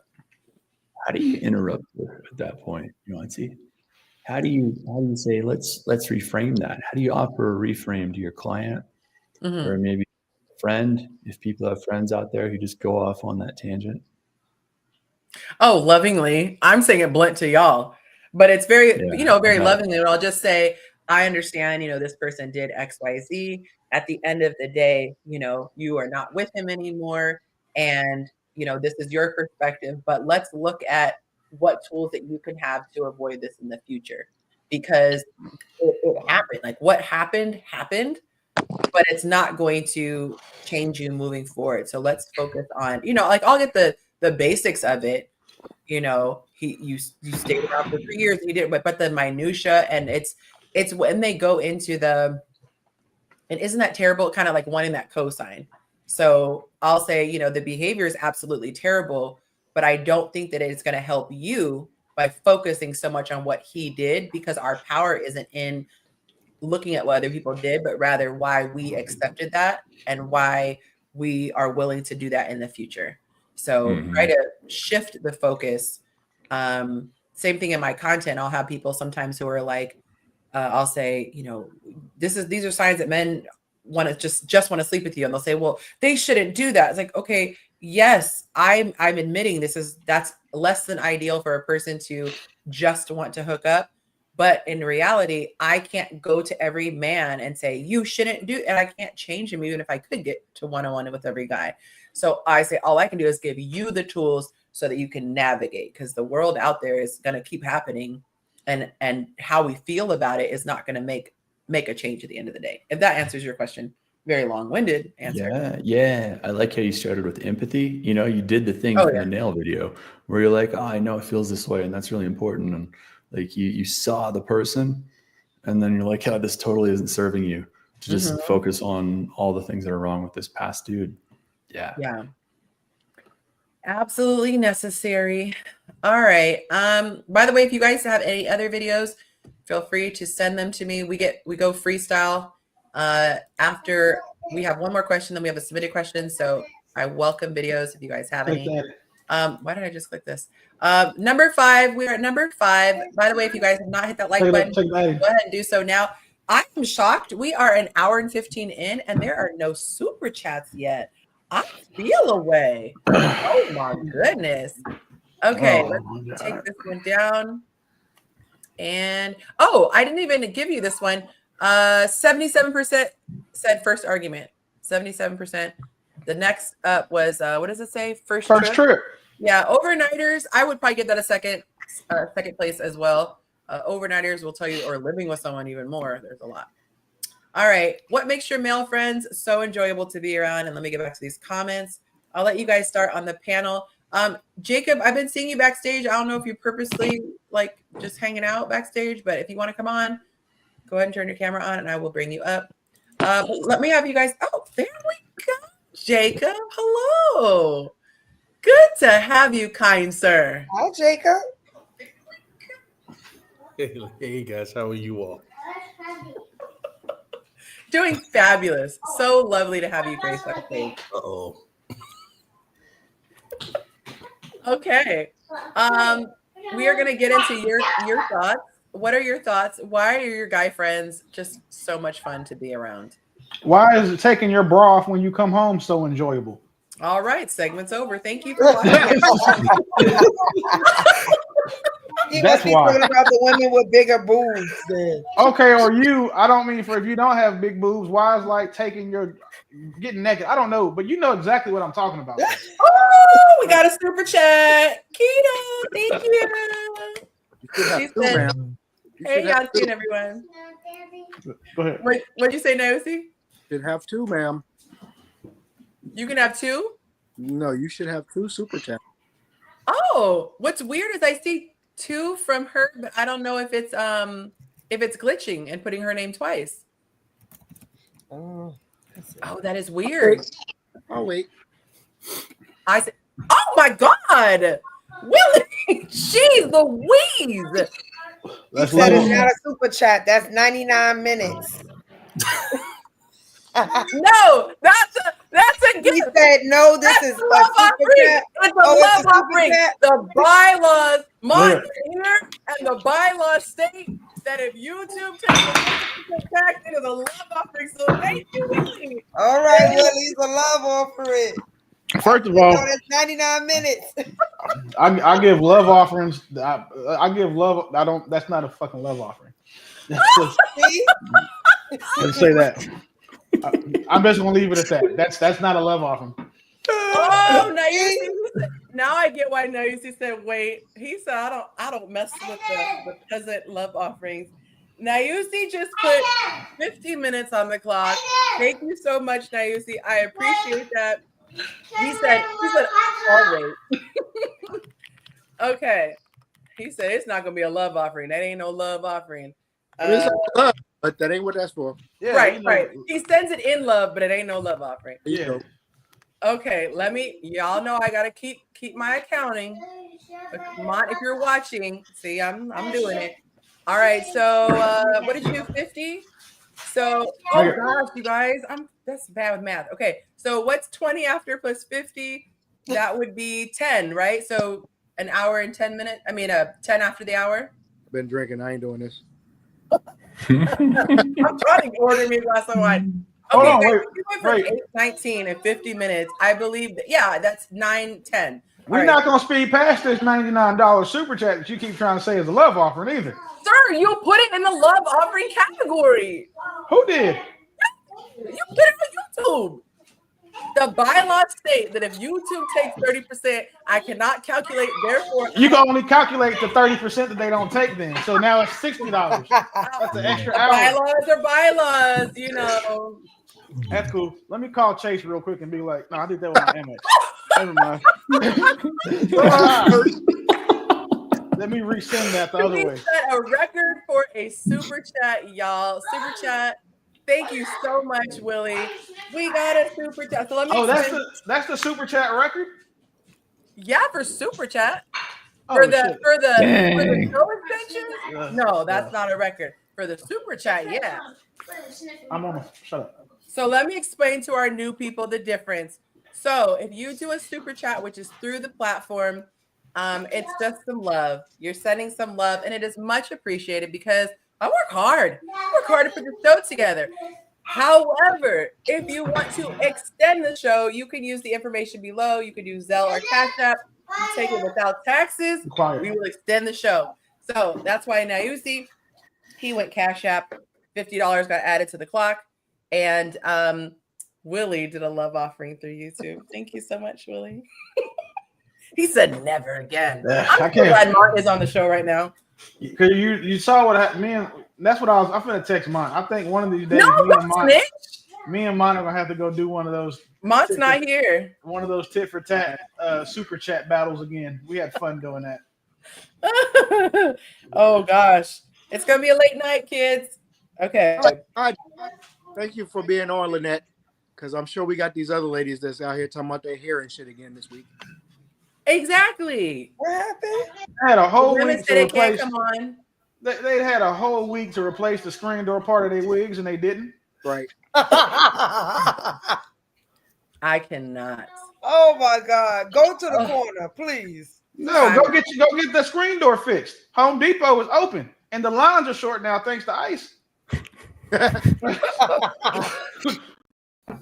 And all the screen doors are broken. Exactly. There's no excuse now. I want to know the answer to that question. What makes your male friends so enjoyable to be around? And I like Willie's response. It's like taking off a bra. Like, yeah, it's that natural. It's that natural. The rest of the metaphor loses me. Yeah.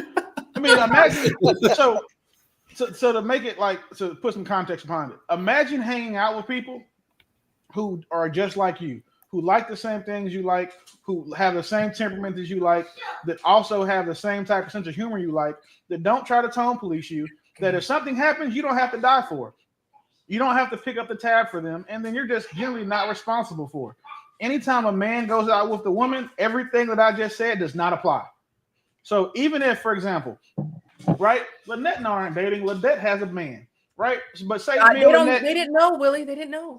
Don't know shit. Oh, well, shit, they know now. I'm snitching. So, all right, but me and Lynette I'm in New York. She like, hey, let's go grab a drink, right? Let's go grab something to eat. So we go grab lunch. Outside of the chivalry stuff, right? You know, all of that or whatever, I'm expected to do that. I'm not holding Jack's fucking door for him. That's a man. Like, I'll get it and throw it open so he can walk through, but I'm not going to stand there and wait and be like, hey, come on, bro. Like, so I can look at his ass, because that's weird. That's what we do for women. But then also, if something happens when I'm with Lynette, right? There's a robbery or some shit. If Lynette gets robbed and she's with me, I look like less of a man because I let it happen. And now I have to go back and tell her pops, like, I'm sorry, Mr. Lynette's dad. Your daughter took a bullet that was meant for me. If Jack gets shot, I just tell his dad, like, yeah, they came in trying to rob us. I shot the guy back, but, you know, yeah, Jack got popped.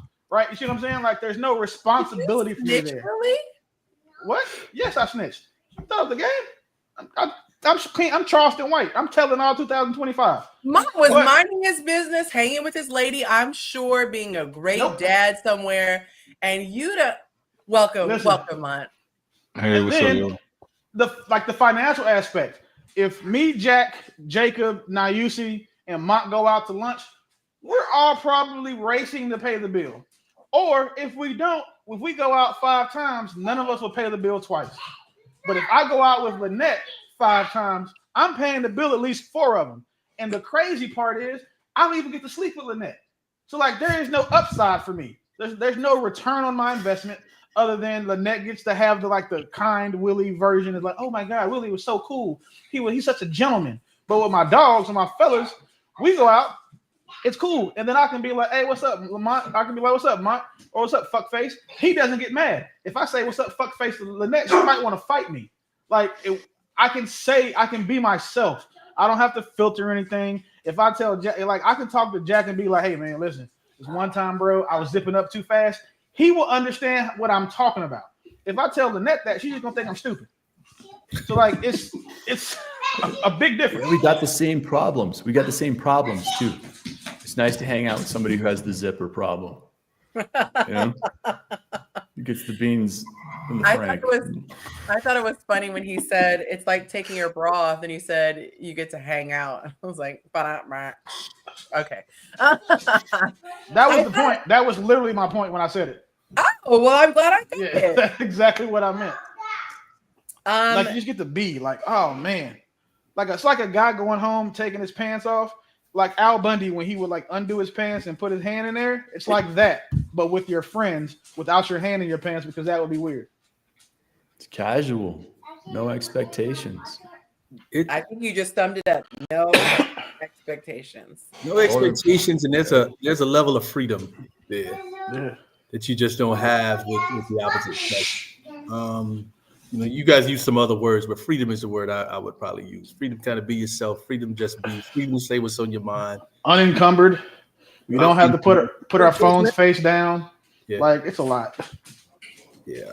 And then usually the guys you hang out with, there's some familiarity there. You have a long-standing bond. Like you've hanging out with guys, you probably know them really well and been around them a while, which is why what Willie's saying, you can just say what you want without the fear of judgment. If I say something, they know me well enough to know where it's coming from. I'm not going to, oh my God, he used that language or he said that. If the way Willie was, he said it how he wanted to say it. If he said that around, like we've gotten used to him. But if I took him to another room across the street right now, he said exactly what he said. Some people would clutch their pearls, pass out, don't ever bring him back again because they don't know him. But your guy friends know you, and if you say something a certain way, it's no judgment. That's just Willie being Willie. We know we know he's a good dude. We know his intentions. Go upstairs. Anything by it, we can take what he says at face value without feeling like he was attacking anybody. There's almost no emotional overhead hanging out with men. Absolutely. Zero. Like, do you know, like, I met Jack today on this panel. I guarantee you, if me and him went and got a drink or got a meal, it would be significantly easier if I went and got a drink with the random woman that I just met. Because the emotional, we're just guys. We talk about guy stuff. Even if, say, he wants to talk about like coaching women, I don't have anything to do with that space.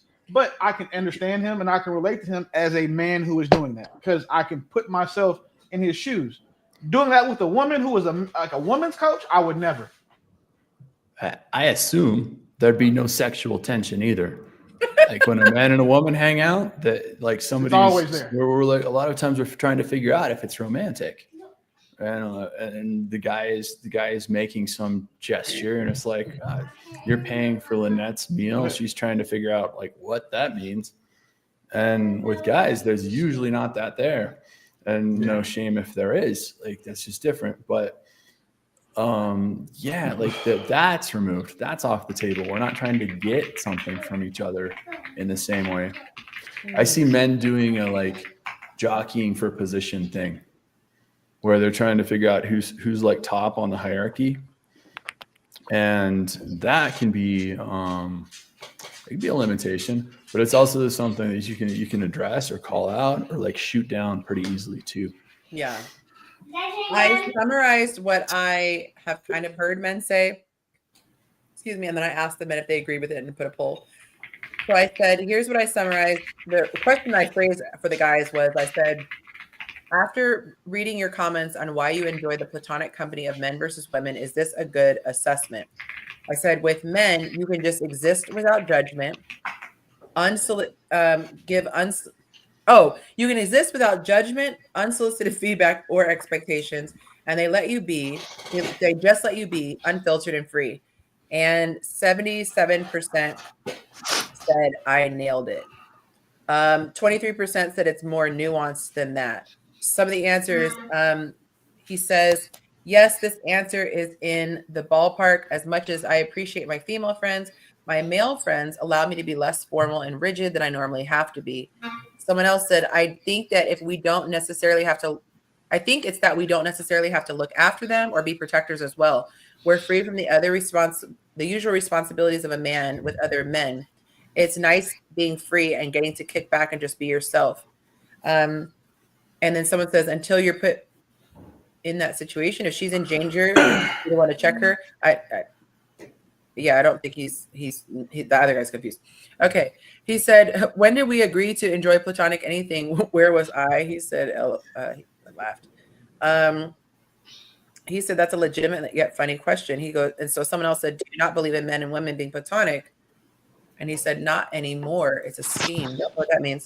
Someone else said, for me, it's not even that. Why would I have enough in common with a woman who wants to hang out with her? It's just not practical. We have two different energies that aren't meant to be friendly. They are meant to be romantic. If he tried to date her, but she only saw a friendship. Someone is having a lot of feedback. I'm not quite sure who it is. So I'll mute when I figure it out. But it's a lot of like, sounds like moving on the mic. If you try to date her, but you only saw a friendship, as long as he let go of the pursuit and she doesn't send mixed signals, what you said would be true. You're simply friends. Now, if she friend zones you, yet still wants access to you for her benefit and sends mixed signals, that's an issue. That's what I call being a surrogate boyfriend. You're someone she leans on for mental and emotional support, likes to do things with you. Let me just go ahead and do this real quick and see. Okay, when y'all are ready to talk, I'll be unmute. So we'll see for now. You're someone she leans on for mental and emotional support, likes to do things with you, asks you to do things for her, but you aren't her ideal type or give chemistry. So you fill a void.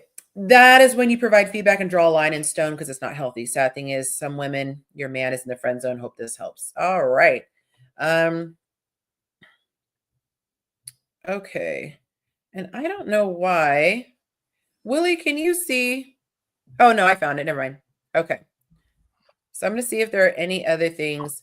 Someone else said, okay, hanging with the fellows is more fun and enlightening. The conversations go different and the pressure is off. We usually end up inspiring each other to be better and are better for it. Hanging with females, friends or not, it's more of a task on your best behavior and trying to protect and provide than there's the knowledge of this friendship ending because one of us gets married and the other person isn't cool with us hanging out. A lot of sources say no female and male relationships is purely platonic. There's always someone wanting more. My guy put it this way. He told me this early on. He said, before we really got going, he said, I really require like at least one guy's trip a year. And I think that you should take a trip with the ladies. He said, there's just something about going away with the guys, or just hanging with the guys rather. You just can turn off. He's like, any other time you cannot turn off. But when it's a bunch of guys, obviously you guys all have each other's back, but you're not in that, like, I would equate it to a mom having a child and your head's on a swivel. You're constantly making sure this and this and this. Even if you go to sleep, you can't go into a deep sleep because you're always prepared if you're needed versus if someone takes the baby, you got a babysitter or whatever, and you go and turn up. So that's the closest thing I can equate to. But I thought about it and I was like, I didn't think about a guy constantly being on with a woman because she's a grown up. She's not a child. But in a sense, you still do because, well, if you're at least out and about. Hopefully you're not at a house where you're worrying about there being like an intruder or something on a regular basis. All right. So I'm going to slowly unmute you guys. Let me add one more thing. Yeah. And I'm going to just say this. I'm going to see if the guys can relate to this. Sometimes you just need a break from your old lady. And I hate to say it as bluntly as that, but sometimes you just want to get away. You need some space. And there's tension with a relationship. You say being on, but there's some tension there. You just want to get away from her. I mean, it's not you don't love her. You just may need a minute. You may need to be out and away from her. But sometimes you need an escape. And maybe that's the wrong word from a relationship where you can be a more relaxed environment. Some people don't like to say that, but sometimes you've been together so long, you might need a minute. I mean, it's not that you don't love your lady. You don't love whoever you're with. But you just may need a break from that relationship, not to leave it, but you just may need to have a weekend, an evening, a week, whatever that may look like. You can call it a girls' trip or whatever. But sometimes your partner can be a lot, and you just need a minute or a break from them. I think because you guys are not, and I'm making what do you call it?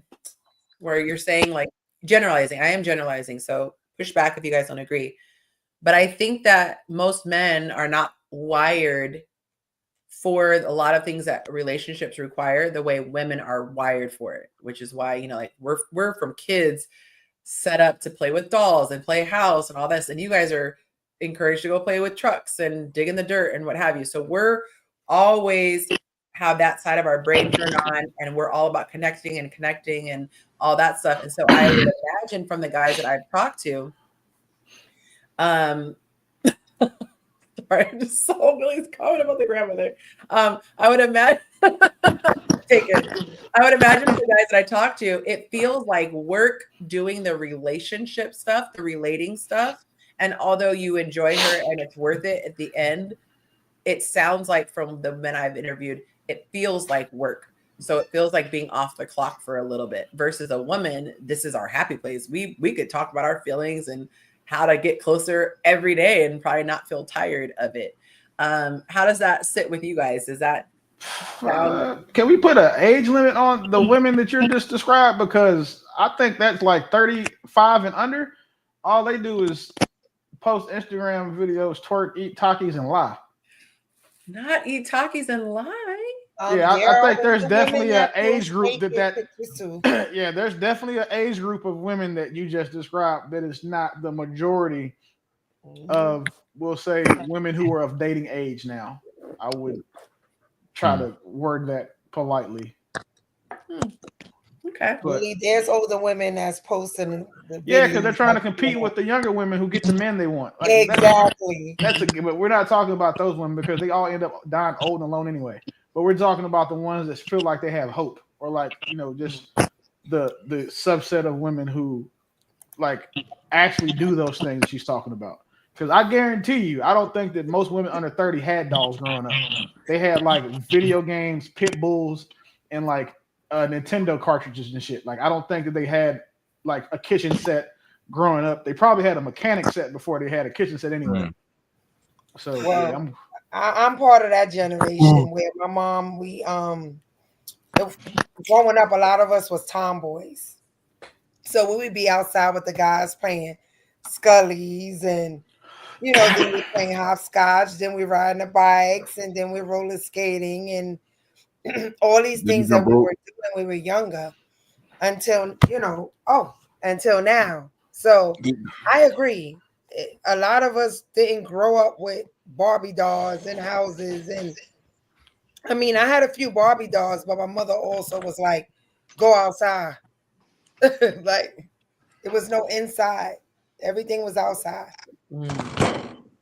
Oh my god, yo! I'm just trying to remember like my childhood, and it's so different from my kids. Like, I can't even imagine my kids going outside. Like, no, like I'm trying to think of like at what age am I going to be like, yo, you can just go outside and play and hang out with your friends. I don't know at what age I'm gonna be comfortable with my kids just going outside, but I used to be outside. Like, Never. My kids can't go outside until Elon Musk comes up with this like internal GPS tracker he's gonna create for people. Yeah.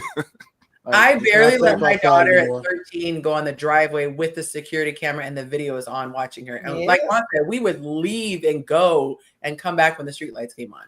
I used to get left at home, like so my parents could go to the movies and stuff. I'm Me like too. 8, 9 years old, and they like, don't you come out of your room? And I would be at the house. And then when I was like 10, I could go make some noodles or shit and go back upstairs. But like I couldn't be outside in the house. I had to be in my room. I wouldn't leave my 15-year-old at home by himself. Like, there's no way. Really? No. It's just a different generation of kids. No. Man. The It's kids and the crazy. internet. Like, my son can start a war. Yep. At home at 15 right now. And then Start a all war. the stuff I have in my house, like I come back, all my jewelry's out, he's put it on, all my guns are out. You can't get the ammo because I have a separate safe for that because I know my sons are assholes. But like, no. My Willie's saying that in 18-year-old jest. Willie does not have his guns out, for the record. Oh no, not out. I mean, I got one close, but I'm talking like generally speaking. But like, no, I don't trust my 18-year-old. He's in college a lot of times because the world that we came up in, like, it wasn't cool to be a pedophile. It wasn't cool to like snatch kids. Human trafficking wasn't getting ready to supplant narcotics trafficking as the most profitable crime. So like the world we live in now is crazy. Like, if we were kids now, we would get snatched. Yeah. Yeah, like they are so naive and oblivious. Like, we were like our parents taught us to be aware. And plus the neighborhood took care of each other. So if somebody touch your kid, the neighbor already done told everybody. So everybody's coming downstairs. Who touched who? Yeah. Now everybody's minding their business. And kids walk around like this. They walk around everything. Like, the kids' peripheral vision must have evolved like 100% from the time that we were kids. Wait, Willie, I gotta tell you. So my daughter, it was her birthday this past weekend, and so her dad flew in to surprise her. And so we set this up where we were somewhere, and I told her I was just filming, her talking about her birthday and what our plans were. This man walks up behind her and could literally tap her on the head. Like he was standing on it. If she had leaned back, she would have hit his hip. He was standing directly behind her, and she was going on for minutes. I have the video, and I was like, oh God, I told him we got to work on her peripheral vision because she's just talking. And so I said, why don't you FaceTime your dad and, tell him, it's your birthday, like that you miss him or whatever, which he was here. So she goes to pull out her phone, and, FaceTime starts with you seeing yourself. So that's the first time she noticed him was when she looked in her phone and saw him standing. I was like, ain't no way you could be this. Like that would have never happened to me. Yeah. That would have never happened to us. Snatch and grabs have never been easier. Like back in the day, you used to need like a van and some candy and like, just somewhat be as like, pretty like warming. Now you just need a cell phone, Wi-Fi, and again, some sort of food, and the kids are going. Yeah. Like I know people who send their kids home from my son's school in an Uber every day. Like they send an Uber to the school, and it's not the kid Uber because there is an app for that. Right? Yeah, but it's a Uber every day. That's like I ask like, hey, listen, I will pick him up and break. We live in the same neighborhood. They're like, well, no, because he likes to stay after school. I'm like, I'll still go get him. And every day it's a different dude. It's not like it's the same Uber guy. Like they got a direct phone number to him. It's a different person. And they send him to go get, and it's a little boy and a little girl. And he go pick him up every day. And I'm just like, the one day that kid doesn't make it home, I know it's going to be police officers and news cameras outside my house because that's crazy. Yeah, because anybody could take the phone that has the Uber app on it and they wouldn't know it was a different person. Exactly. Think about it. When you order DoorDash, how many times is the person that delivers your food not who you had on the camera, on your actual app? It's like her boyfriend that's a felon that can't get a job. So she signs up and creates an account and uses her phone and car to go deliver food when she's nowhere to be found. Because the pizza that I got earlier, that lady's name was supposed to be Kelly, and that was definitely like a Montez. Or not a citizen. A lot of people who do Uber aren't citizens. Wild stuff, y'all.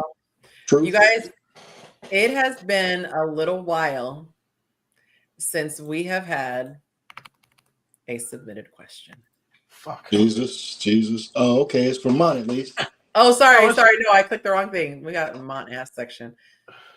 And you guys, I've never done this before. I haven't even read it. Oh, you don't have to. We know what it's going to say. Something that's been asked 100 times before. Oh my gosh. So let's see. Let me see if she's watching right now. Yeah, let's see if I can read. Be prepared for Willie response then. Hopefully she's not watching. That's what I was about to say. I'm like, oh no, what? I promise you, I have a drastically different response prepared for tonight. If the question is one that warrants my usual, I have a different. I'm going to attack this like it was a debate. So I'm going to attack the logic and not the person. Oh, I found it. Okay. Unless it's just super stupid, then I'll just go off camera. Oh Lord. Okay, so here is what the question says.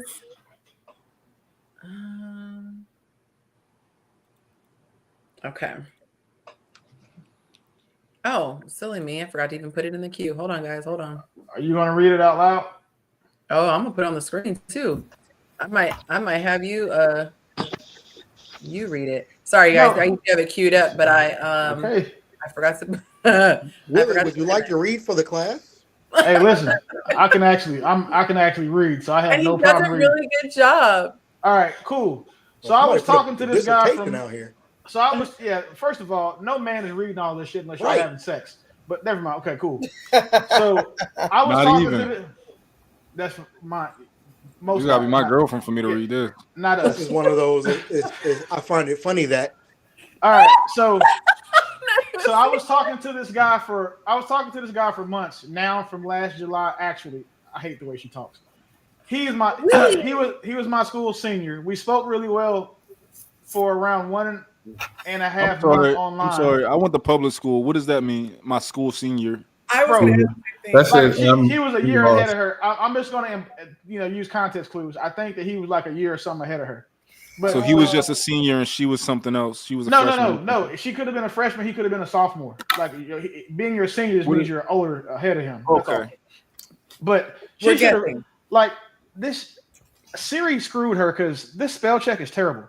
But no, like, this is how she talks. I know. This is how I know she's annoying. Anyway, so we were in different countries, and then he pulled back literally for months. Then he came back again as nothing happened. He started sending me reels so that we could talk.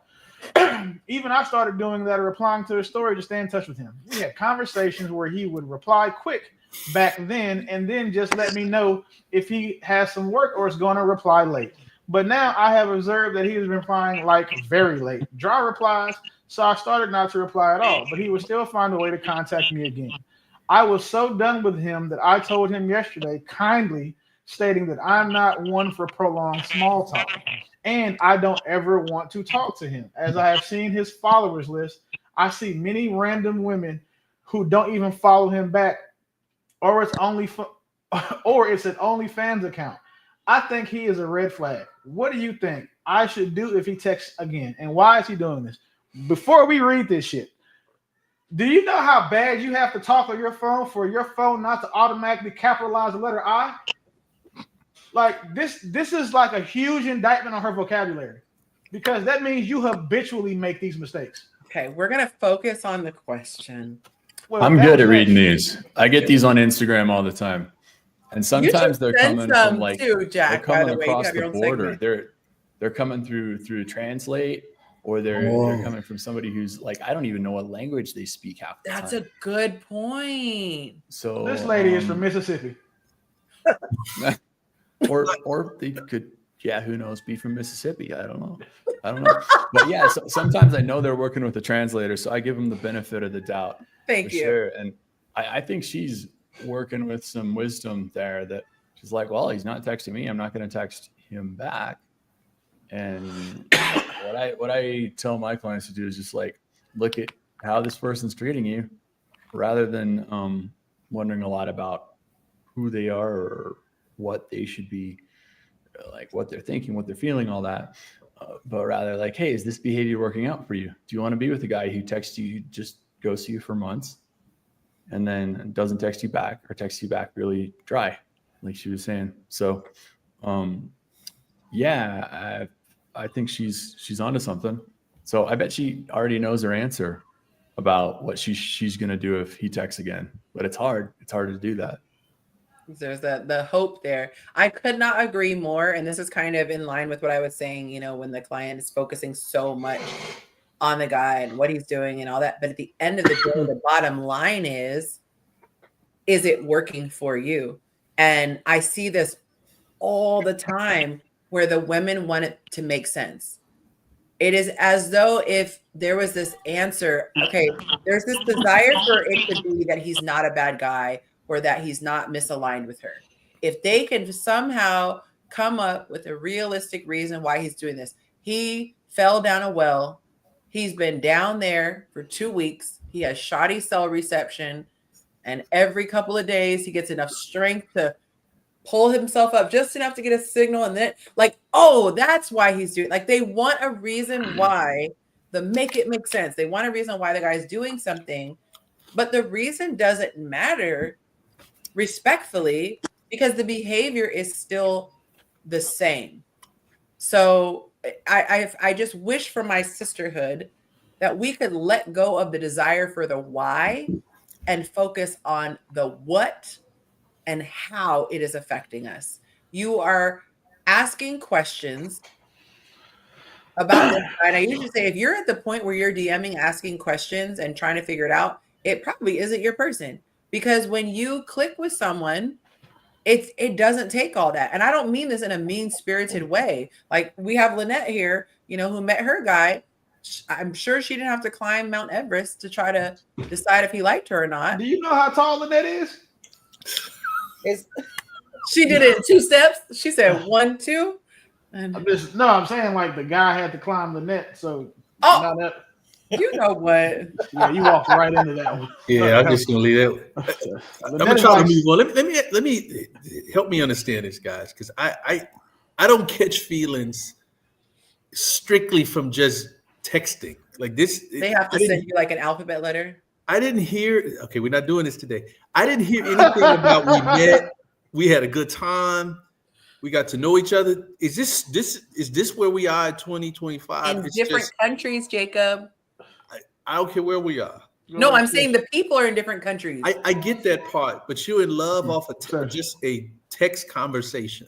Like that's what I hear. Like all they did was text each other. I'm agreeing with you, but I'm saying it's even more of an extreme because you can't just get in the car and see him. You have to get cross oceans with each other. Can we get to the part that really is like makes me think that she might also be nuttier than squirrel shit? She said, my bad, I forgot. She said that she went and saw that he has many random women who don't even follow him back, or it's the OnlyFans account. The fact that you were going to check a man's followers, that's special. What we were talking about being desperate earlier, like that's desperate behavior. Hold on, Willie. It's not just she didn't just check his followers. Then she went to check a girl followers to see if he followed back. Yeah, well, no, you don't really have to do that because it'll tell you.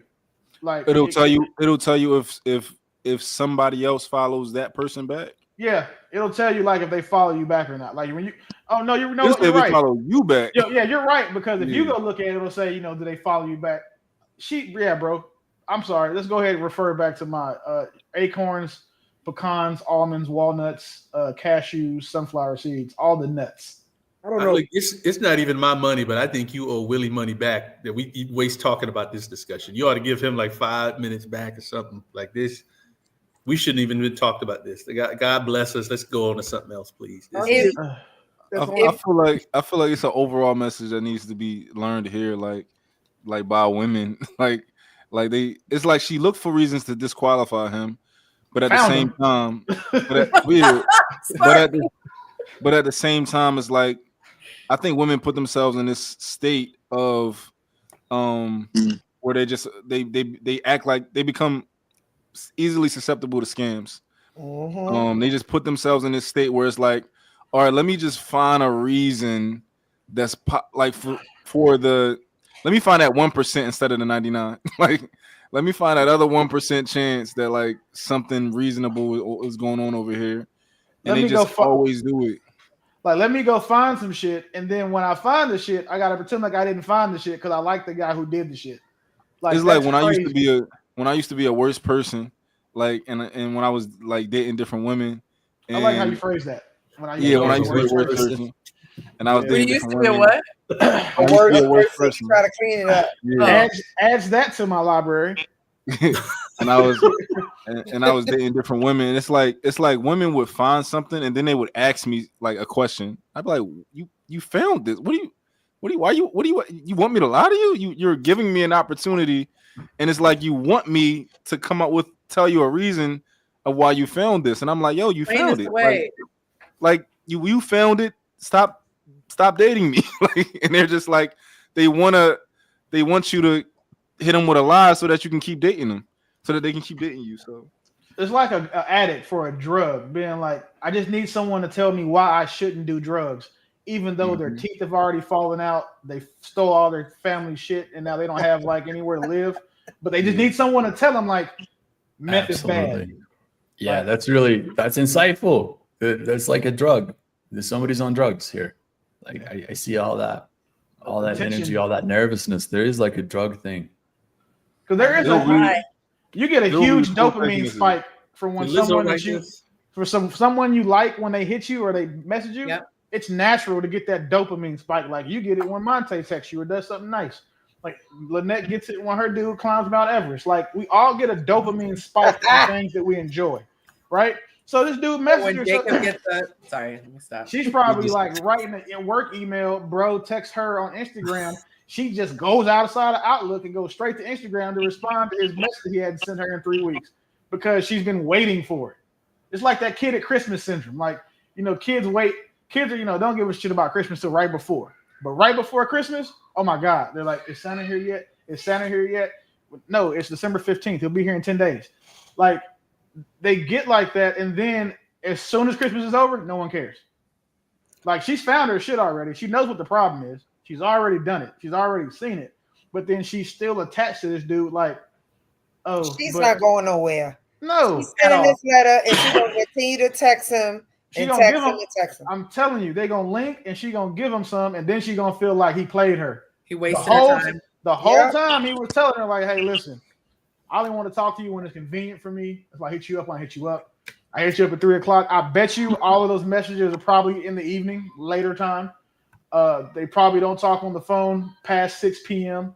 Bro might have a wife. I don't know, but I think that the fact that she's writing dissertations, about this, and then also going through and looking at a man's follower count, like, and putting that type of time and like emotional energy into like trying to find a reason to disqualify the guy while still being bothered that she's not getting his attention. I mean, I'm not a psychologist. That sounds like a daddy wound. Yeah, I think she's gonna send him $10,000 to come visit her. Like, she's gonna say, I love you. I'm gonna come see you, but I need $10,000 US. Hey, bro might be Get over locked there. up. So that's why the frequency is erratic, because you don't get internet time all the time when you're locked up. I heard. I don't know nothing about jail. I put money on people's books on a regular basis, so I know a little bit about it. But I've got a friend that's been in jail for 16 years, and I make sure that he's well taken care of. But is he texting her? No. So he uses the find like the data inmate website, and he's got like 2 or 3 other girls that send him money while he's in jail. Oh wow! Hey, listen, Game has no limit. Desperation. Thank you for this question, man. We please move on. Well, I wanted to know. So, are what you guys saying is that none of you are telling her to go for it? That's ridiculous. She know her answer. She just. I have a lot of advice for this lady, but go for it is not anywhere in that. Get an And Android. she's Is still gonna my mess first with one. him. She's still gonna text him. She's still gonna call him. This is a waste. She's gonna sleep with this man. I feel like they don't even have the relationship for her to even be asking us this question. Right. I feel like they just Instagram, I don't know, but I just feel like this is even weird to ask us this question. Like, you have something invested in this guy or something. Like the pullback for months, right? He was dating somebody else. That didn't work out, so he spent the block on Old Faithful. Like, if you can break all of this down if you're just honest about guy stuff. I'm not gonna be too honest because this isn't a guy-centric post. or platform. But you can explain his behavior pretty easily if you're a guy and you just think about, like, why would I do this? Or if I did this, what would the reason be? And yeah, pulling back for months, he was dating somebody.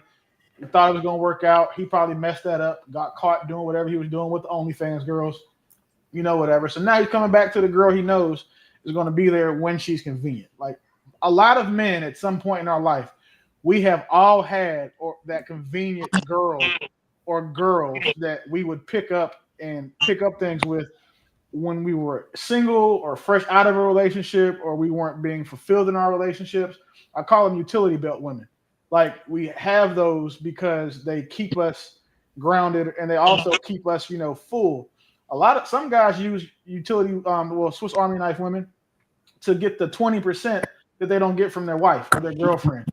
And it seems like a lot of those women have these types of relationships because if a guy's honest, that's what our relationships always look like with our utility belt women.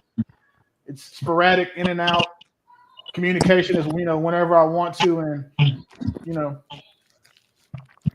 you serve that purpose. And if the guy is honest, if everybody's honest about expectations, about the future, about what this means, go for it. I like utility. I'm very sex positive. Like, if everybody's on the same page, if everybody's being honest and open, yeah, I don't personally have any problem with that. Like, short term can be great. So, what stood out to me from that question was that we connected really well. It said we spoke really well for 1.5 months. So there was a hook that went in. Something was good. She got a good hit of dopamine or whatever combination of brain chemicals or love. You just call it love. D. You can call it love. It wasn't D. It was long term. It was like long distance. It was distance D. Mental D. Exactly. Yeah. Mental he was D ringing is her bell somehow. Yeah, he was ringing her bell somehow.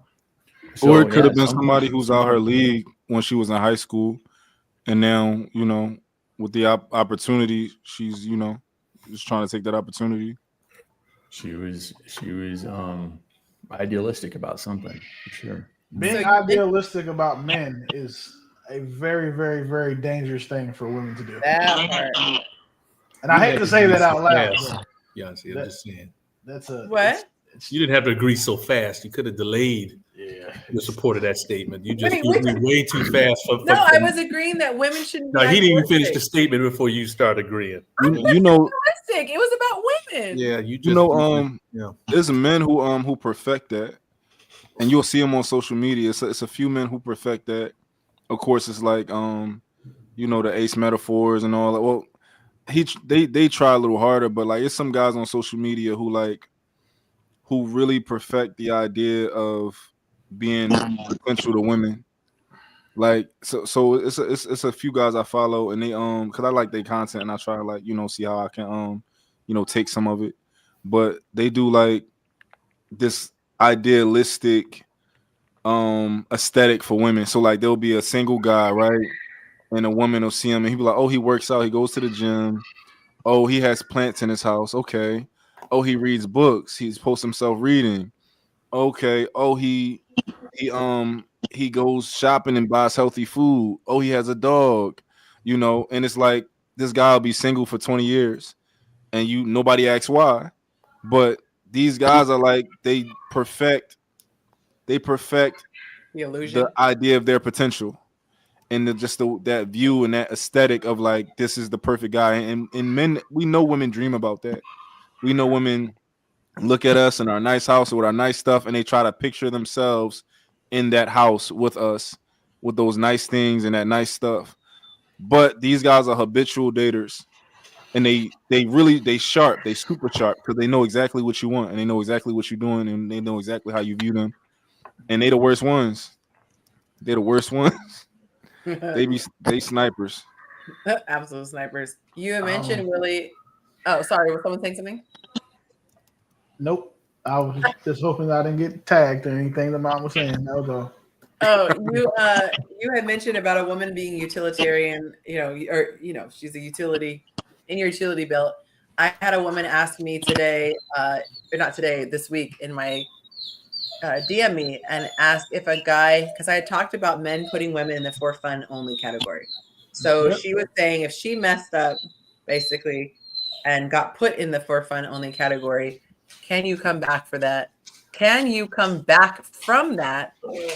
I know what my answer was to her, but I'm curious to hear what you guys have to say about that.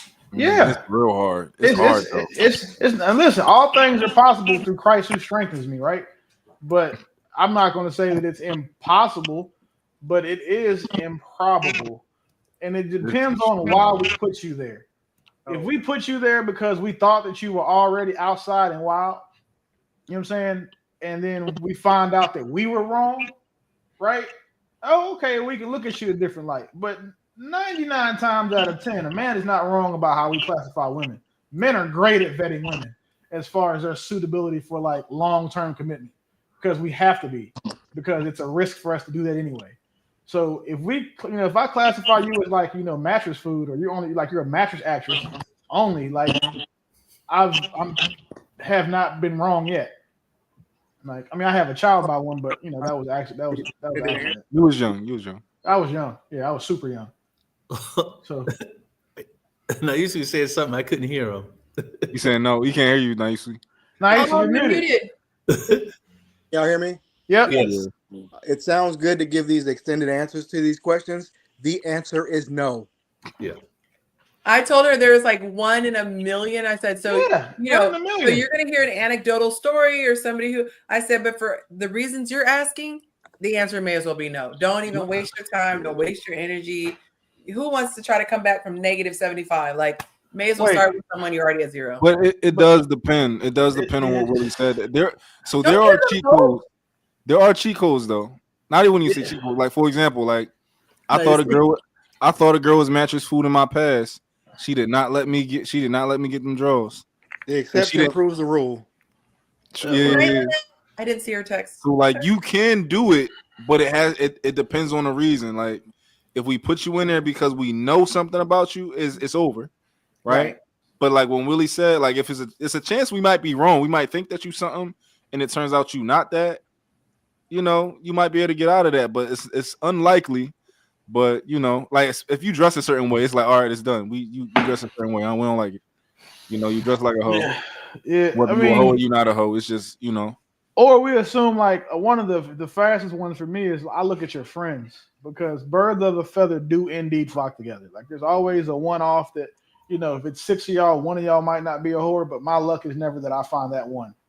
So I look at a woman's friend group, and that's one of the surefire way to get me to classify you as like, okay, well, cool, I'm out of town, I can smash, so I'll smash, and then maybe you can follow me on Instagram, like. If it was decent, but if it wasn't, then you just got to find me on MySpace. And outside of that, I haven't missed because again, we are really good at vetting women. We have to be because we have to look at not just women's like long-term suitability, but like their immediate suitability for having sex. Like I have to know, like, okay, cool. If I take you back to my room. And it's actually good. Can you sleep in my room tonight? Or do I have to worry about waking up and all my shit being gone? Like it's a lot that we have to vet in a woman up front. And so while we're doing that, you get put in that group early.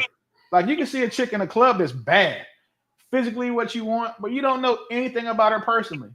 So we're vetting her for sex immediately.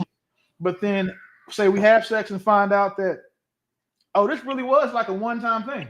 Like, and there's things that it's graphic, so I'm not gonna get into it, but we can tell if a woman is experienced at doing some oral stuff. They used to call you jawbone.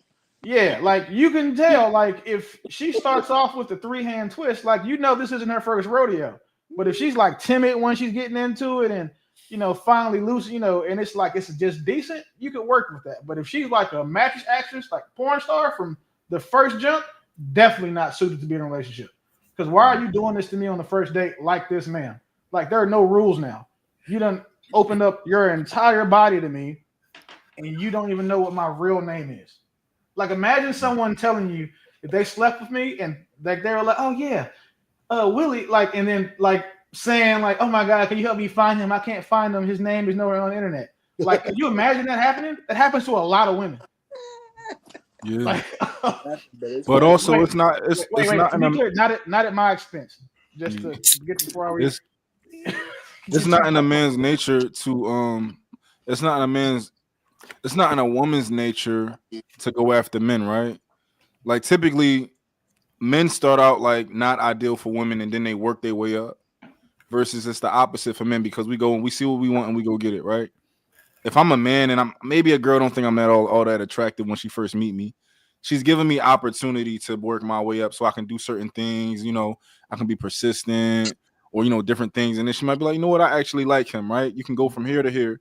That's not how it happens with men. We see what we want and you start out up top and then you just lose points. Like you lose things. So like, it's a little bit different versus like women. You start up top and you just go down versus men. You have opportunity to go up when in dating. So it's not in a girl's nature to work her way out of a hole when it comes to men. But let's use it. We got the coach here who told us that men will meet women and then we start gathering data.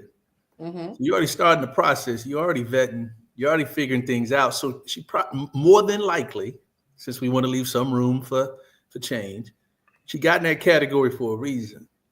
And something happened, something was observed, something was experienced, and she fell into whatever category that was. So it's usually not unfounded. Men usually don't just take a look and say, okay, she looks like it. We'll do that to start, but we'll do some investigation. No. If you look like it, that's enough. Like, yeah, because based on your job, that's enough for me. Not trying to be funny, but if you're time it could change because we got to elaborate what we're talking about. But generally, if a guy puts a woman in a category, there's a reason. And you ask him, hey, what happened? More times than not, they're going to tell you why. And so the coach always says, we gather data. We start gathering the data. It's usually the data that tells us what category. I'm going to give you an example, Jacob. Let's say you meet a girl, right? Let's say you at a little function. You meet a girl, and she got on those denim booty shorts, but you can see like the bottom of her butt, like the little cut part. Like that's kind of hanging out. Yeah, she, you know, and y'all at the function. Like, can she get out of that with you, or like what category you putting her in? Well, baby, it's so she probably going in a category. Mm-hmm. It got to be a damn good reason what happened. I mean, it's got to be a fantastic, supernatural, divine reason. A dog bit her shorts and tore the bottom half of the pants. Like Jesus told her to do it, and she can play the recording for me. And I see Jesus, and he's on there telling me. Jesus of Nazareth has said. Yeah, Jesus, like he was there, and I saw his ID card. Like it's got to be something that told me that happened. But I'm with you. I'm just saying. I disqualify make those judgments. What you guys are basically saying is that it can't happen, though. That's what I'm saying. That's an exception. The exception proves the rule. Just because it's an exception doesn't mean that we're not messing with them when they get placed in certain categories. Yeah, that may be one in a million that may change your mind and change your opinion. We still don't hit you. But you can be moved up into the rotation, like you get moved up, but you're still going to be in a rotation, though. 100%. I disqualify all nurses, flight attendants, and teachers. I disqualify them immediately based on their profession. But now, what happens if I find a nurse who is a virgin? Like, say if Dark Cloud was a nurse, and I met her, and then found out that she was a virgin. Okay, cool. I may reclassify her now because she is not what nurses have proven themselves to be, generally speaking. But that is rare. Like, it is super rare. Like, I would not bet on it happening. I have never reclassified someone personally, but I have seen it happen successfully. Like, they've been married for like 14 years now, like happily, like Bill Cosby style married. And at first, he thought that she was a stripper because he met her in a strip club, not knowing that she was just there for like a bridal shower. I don't know if Cosby's a good example, but I'm sorry. Well, no, Cosby. But when I say Cosby, that was the most messed up thing you said, Willie, this whole time. Like, y'all know what I mean, though. Like Cosby before the Quaalude scandal, Cosby. Like back when Rudy was young and before she was damn near on OnlyFans. He was doing it then too. He was doing it then too, though. But well, I mean, it was cool to do it back then. It's not cool to do it now. You know what I'm saying? How did Keisha Knight catch a stray, man? She is home chilling. She didn't caught a stray. Well, I mean, shit. It's not like I'm lying, but like it can happen, ladies. But if you think that you're going to be that one person, you're like that. You think you're going to be that kid that goes straight to the NBA from high school? Like it's rare. It just it depends on the reason. Are we saying the article of clothing can put a woman in a different category? Oh, 1,000%. The way she dresses, yes. Because the way because it's like first, you know how to say first impressions are lasting impressions. Like they're very important, right? If I see you and I see what I want, that's what I want. Don't talk to me about nothing else. Mm-hmm. That's what I want. And it's the same with women. Like I'm not going to show you that I'm getting money, and then all of a sudden I'm stingy. You're gonna be like, I don't want none of that. I wanted your money. Like I'll let with my money. And now you want my money. I dig it. Like that's the game we about to play. So if you're showing me that, you're not about to get that out my head. Like that's what I want, and that's what I'm focused on. Now I might act like I want to get to know you. We might have some deep talk. You might tell me how you want to have a farm one day, and you just want a cow. And I'm like, yo, I want a chicken too. I want a chicken coop too. I had one of the deepest conversations I ever had with a woman she was a stripper that was had a master's in aquatic science. That lady talked to me about the ocean in depth because I like oceanography type stuff, and like I had one of the best conversations with her. But at the end of the day, she was still a stripper. She was a stripper. And men, we treat you how we meet you. And she almost got you though. She did. I mean, well, she didn't get me long term, but I had a great summer. But it's not like, you see what I'm saying? Like I met her and the only problem was that she was a sex worker. Unfortunately, that disqualifies you from almost all intelligent men. Like dating that is unfortunate. Yeah. If you're putting her in a category, you didn't widen the category at that point? Yeah, she was a sex worker that I would kick it with, just not commit to. Kick it with, but not commit to. Yeah, and why not commit? I'll tell you. Why not commit? Because the woman that a man chooses tells the world this is the best he can do, and she represents him to the world. A stripper can never represent me to the world that I live in, like in the peer group that I'm in business, professional, fraternal, whatever. A stripper, mattress actress, or whatever will never convey to the world that I am exactly what I have worked to be. What it would convey to is that I'm a guy that has fun. Like a lot of events I go to, these dudes are hiring escorts to bring just because they want to have a pretty girl in their arm. So these chicks will go out with these guys for $2,500, and then we'll be like, damn, hey, I know her. I know what she charges. Like so, and because that guy has that woman, he gets status because they know like, well, he's willing to pay for this. So at least he has the financial means to it. That's not the message that I want to send to that part of the world. I don't want anyone thinking that the best that I can do woman-wise was a woman who used to get paid for putting her butthole on the internet. Like that's just not my thing. My name is not Merch from Best Man. We ain't doing that. Yeah. Now, Jack, I understand what you're thinking. That's your name, Jack, right? Yep. I understand what you're thinking, but in certain cultures and with certain people, certain things that don't really matter in the grand scheme of things matter. So, like, the type of woman that he's with, he cares about what the people in his peer group think. Some people don't, right? Ultimately, if we're thinking on such a higher level, it doesn't really matter. If we got something in common, we love each other, none of that should matter. But culturally, depending on who you are and what culture you're in and what you value, those things that don't really matter do matter. So, just different strokes for different folks. It's a signifier. It's a signifier. Yeah. It's like the restaurant where they bring you out 3 forks. It doesn't matter actually what fork you use. They're all forks. Yep. But you don't want to be the guy who uses the wrong fork. Mm-hmm. So in that there's like one part social expectations that are getting put on you based on who you're with, and it depends on culture a lot. Yeah, that some of the value that our partner brings to us is social. Yeah, I see that, and personally, I try to avoid it. That like I know that it's an influencer, or like it's an influence to me. That I know who I'm with is a reflection of me in certain ways, but I haven't done the like category thing in the same way that I'm taking people a little more like I'd totally date a stripper. No, dating a stripper dating a stripper is nothing wrong with it. The strippers are probably, not that I'm an expert, but I will say this. Dating strippers are fun because one, the cool part about the misconception that strippers have is that they're always sexual. They're not. Strippers go home, the last thing they think about doing is stripping or anything, go upstairs, or being strip related, right?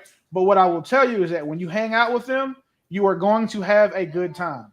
And then also, when you hang out with a stripper and you guys are intimate, they are not shy at all. So like, how the first time you get with a girl, she's kind of a starfish, especially when she's like super attractive. Willie, strippers are not. Willie, and this might be. I know a girl who sold box who was shy in front of me. Yeah, and I'm like, yo, I know you sell box. What are you doing right now? She was shy because of who you were, not because of what she does. That's why. Like it's kind of like she actually liked you. So not trying to be funny, but that's a compliment. I was upset. If you can make a prostitute shy, you might really be him, because that woman has had miles of penis. But then when she get with you, she wants to slow down and take things slow. Like, you know what I'm saying? Like that's a testament to who you are. But with as far as like, the 3 fork thing, you're absolutely right. One of the things that I don't want is for example, like Jack, say you had your favorite adult actress when you were a kid, right? We all have one, and we've all done, managed things to ourselves with these people on the TV or our computer screens or whatever. Del Rio, Angel Eyes. Okay, so pick one. So now what would you do, Mont, if I walked into Cherokee. if I went to your wedding with Angel Eyes as my date and like told you that was my girlfriend? Like exactly. That is exactly what happens when we out and we're seeing, or say, for example, we saw Greg with a girl that we both knew sold vagina. But maybe he knew or maybe he didn't know. But as soon as we see him with her, unfortunately, Greg is getting judged because you're taking a girl to a restaurant to get vagina that you could just pay for. And that we know other people have paid for. Like, it's disappointing. Like if Greg did it, like if my homie, if he takes the girl serious and he wants to marry her, she off limits. I can't say nothing. But when you start dealing with that girl, I'm gonna grind you up for a long time until y'all become serious. Then I'll just leave you alone. But you disappointed me. Yeah, because there's no way I'm not going 50-50 with a girl that's selling vagina if I was crazy enough to do that. Clearly, she has higher earning potential than I do. So there's no way that we're not splitting bills if she's splitting her legs open for other men. Like I can't see myself paying 100% of bills for a But also, I think too, man, it's like how safe is it to date these women? Because one of the things that a woman has to do for her man is make him secure in her. Like, and it takes. I don't believe that that you can care about someone while also not caring that somebody else is penetrating your woman, like at the level that like a marriage would require. You can date them, y'all swingers and all the rest of that stuff. People do a bunch of weird shit, right? But anecdotally speaking, I just don't see that being the case. Like, I hate comparing women to cars, but it's a great example for this. Like, I have cars that I would rent out, but then I have cars that my kids couldn't touch. I couldn't see renting my woman out, or like if I have 5 women and I rent 3 of them out, the 2 that I can't touch, those are the ones that I care about. Those are my favorites. Those are the ones that I want, that I don't want adulterated. I want to keep to myself. And having, dating a sex worker or, women who are only, in the bin zone, like, it sucks. But I mean, shit, men get put in the friend zone for less than we put women in the friend zone, in the bin zone for. Yeah. Well, I got a question for Jack. I'm curious. Do you believe in the science behind women and pair bonding and things like that? Yeah, there is something to that. Yeah, there is some pair bonding that happens, but there's research there that doesn't necessarily mean that it's monogamy either. But in the past, people in like a tribal situation, small groups, have done pair bonding where you got your best friend, but you might have a side relationship too. So yeah, I don't think that there's a strict monogamous thing. I take people on a case basis for sure. And a lot of people that I know have some degree of like sex work, that they're doing something like that in their life, in this one particular coach training thing that I've done that's like sex coaching. They come to that with a lot of integrity, and they're cool people. So I would heartily recommend like expanding the category or just looking at that a little differently. I'm in disagreement on that. I'm like, I need to duck. It's just culturally. It's just culturally, like us from being black people from the inner city and stuff like that. Like another thing is like, the way we feel about gay stuff, right? It's a cultural thing. Even though like gay people are great people, they're nice people, right? Many of them, right? But at the same time, we feel like if a man ever does something with another man, you can't experiment. You don't get out of that category, right? You're just that to us, right? Yeah, I'm curious about that. Why that is like cultural. Exactly. Culture puts a lot of stuff on us. Yep. Some of it's good because it structures how we connect. It's like we connect because we believe the same things, we value the same things. But sometimes I question why culture has you value that, like, or how it has me value things. Like, why does it matter if I eat with the 3 forks? I think the other 2 forks are stupid, and I don't want to do more dishes. I just want to be normal and eat with a fork. So like I understand why we do that to signify that like I have value. I have a cool watch, or maybe I'm being kind to other people would be another value, or I have a lot of girlfriends, or if you're a woman, you don't have a lot of boyfriends. Like why is that some of those things matter is my something I'm curious about across all sorts of cultures. Yeah. What are the things we value each other for? Yeah. What's a good reason to value that? And like what's just a random one where it's just something that we learned from people that we learned from, who learned from other people. I would say that, when you're dealing with culture and you're dealing with, different type of people, when you're growing up, like especially coming from my experience, my friends would get on me if I was doing something crazy. Like, so my turning point as far as the people that I was going to quote unquote like entertain or please with my peers. So the type of girl Yes. that I brought around, the clothes that I wore was all influenced by my peers. Because I know if I came to school, with some, some FUBUs on or whatever, like I was going to get talked about. Like it was going to. That's not necessarily the case in other cultures, where you can go to school and you can wear a polo shoe, polo shirt, dress pants, and the shoes, and not be nobody even think anything different. It's just normal. Mhm. But in a different culture, you're gonna have the eyeballs on you dressing like that. Yeah, then you're gonna be less. You're gonna be less because of something you did. I You're gonna wouldn't lose say value. less. You're just different. It's not even like a less or like you're more valuable or less valuable than another person. I You're think he's saying within that excluded. culture, you'll become less Excluded, valuable. yeah. Oh, But okay. this is, I think as adults, like, if as adults, like a lot of us know what we're getting into, right? So, like, for example, you might have like some guys who are white, right? Who for some reason they always have gravitated towards black culture, right? And that's the culture that they've chosen to adopt and to be around and to like, exude is like black culture. Like some of the white rappers that you may know, who just the way they talk, the way they, the vibrato, the way they walk, it's just like I've adopted this culture that I really have gravitated towards. I think as adults, like we know right from wrong, right? And we understand perspective and perception, but we've chosen the culture that we like. So for example, I grew up with a lot of things that I've shunned away because I'm like, oh, that don't make sense to me. But there are a lot of things I've chosen to keep. So like when it comes to a girl who's promiscuous, I don't really like that. And my culture doesn't like that. And that's one of the things that I identify with my culture when, like, oh, I kept that one. Just and everything. Sure. I think as a human, we want answers for a lot of things. It's just curiosity out of being a human. We just want answers. We want to know why. But at a certain point, you can't always get a why. Sometimes things just are the way they are.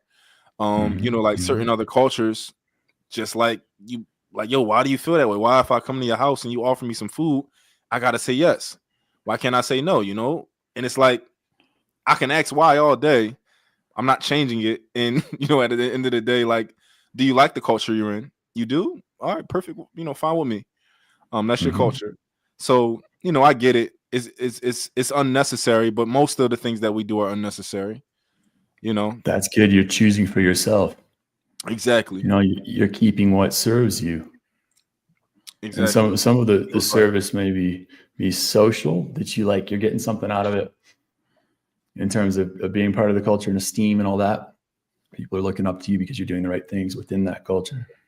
And then, I mean, yeah, I wonder what else is there personally, like just on a practical level. If I'm dating somebody who has a history of cheating on everybody that she's ever been with, that's not cool. That's going to make me feel like there's not a foundation for honesty there. That there's fear, doubt, like all sorts of stuff is going to come up for me, like just independently of culture. Yeah. But it's also like what feels good to you. Like I know a lot of women are told by some people and some women that like men are going to cheat. It is what it is. Accept it, deal with it, right? But then you got some women who are like, yo, I don't like the way it makes me feel. And they're not wrong for that. Like how does that make you feel when that happens? So it's like if you are with a girl and she's been promiscuous, how do you feel? Even if you're trying to accept it, how do you feel right now? And have you tried it? And is it just like, yo, I just can't get down with it. I don't like the way I feel, Or somebody else might not care too. Yeah. Somebody else might be like, great, open relationship. Let's do this. Exactly. I think everybody gets to kind of like choose what they identify with, what feels good to them, what doesn't feel good to them, and I think a lot of us, especially like within our culture, have gravitated and kind of like we bond over what feels what like we don't like girls who do certain things or dress a certain way, and we all, me, Willie, and everybody on the panel can like be like, yo, I feel that, I agree with that resonates with me. Yeah, and at some point you don't have to explain it. like religion. You know, Yeah. you don't have to explain your religion. It just is. It's just like this is the mold that I was cast in. This is what feels right. And I mean, basically, I don't listen to that much new music. I'm just gonna keep listening to the music that was popular when I was in high school and college. like this is me. I'm gonna keep liking sweet things and salty things, and like the same 6 rock bands that were.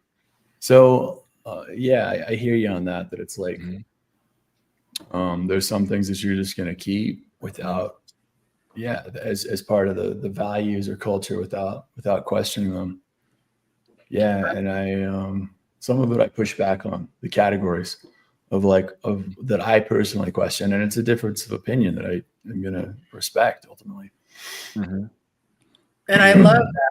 I love that there can be different viewpoints, and I was so excited to have you, Jack, because it's great to have different thoughts as long as it can be in a a respectful way, and we've always had that where people can disagree respectfully, but it's nice not to have everybody all in agreement because a talking head show is it's not. You need disagreement. I like that when people can disagree. I don't want to say respectfully, but like in a mature fashion. Yeah. Because I may disagree with Jack about something but being able to find things like commonalities in what we do agree with. Like I'm not going to date a stripper personally. However, I don't feel like she's less of a person. I feel like she's less suitable as a partner. So, and I would bet that Jack also feels that she's definitely not less of a person because of what she does, even though he doesn't also feel that she may be less of a partner or less worthy as a partner for a traditional relationship.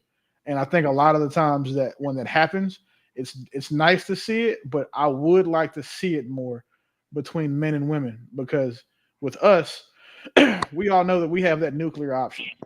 Would you marry a stripper? What's that? Would you marry a stripper? Would I marry a stripper? Oh, you had to think about it. Maybe you want to. I didn't think. There you go. No, I got it. I think we all would date a stripper here. I think all of us would date a stripper. But you gotta let him answer the question. I think at this point in my life, I wouldn't. Oh yeah, no. Or maybe you could phrase it this way: would that be your preference? If you could live in a perfect world where you could pick somebody's past, would you opt to not have them be a stripper in their past if given the option to not? Yes. If given the option to edit that. Yes. In a mythical world. Yeah, I think it's a odd profession. I think it's an odd way to exchange energy and value with people. Like, here's my sex appeal. So I think it does present some like murky boundaries within like what energy we're bringing into our relationship. And you know what? I'm getting that pushback from some people, or not pushback exactly, but I am a stripper, sort of.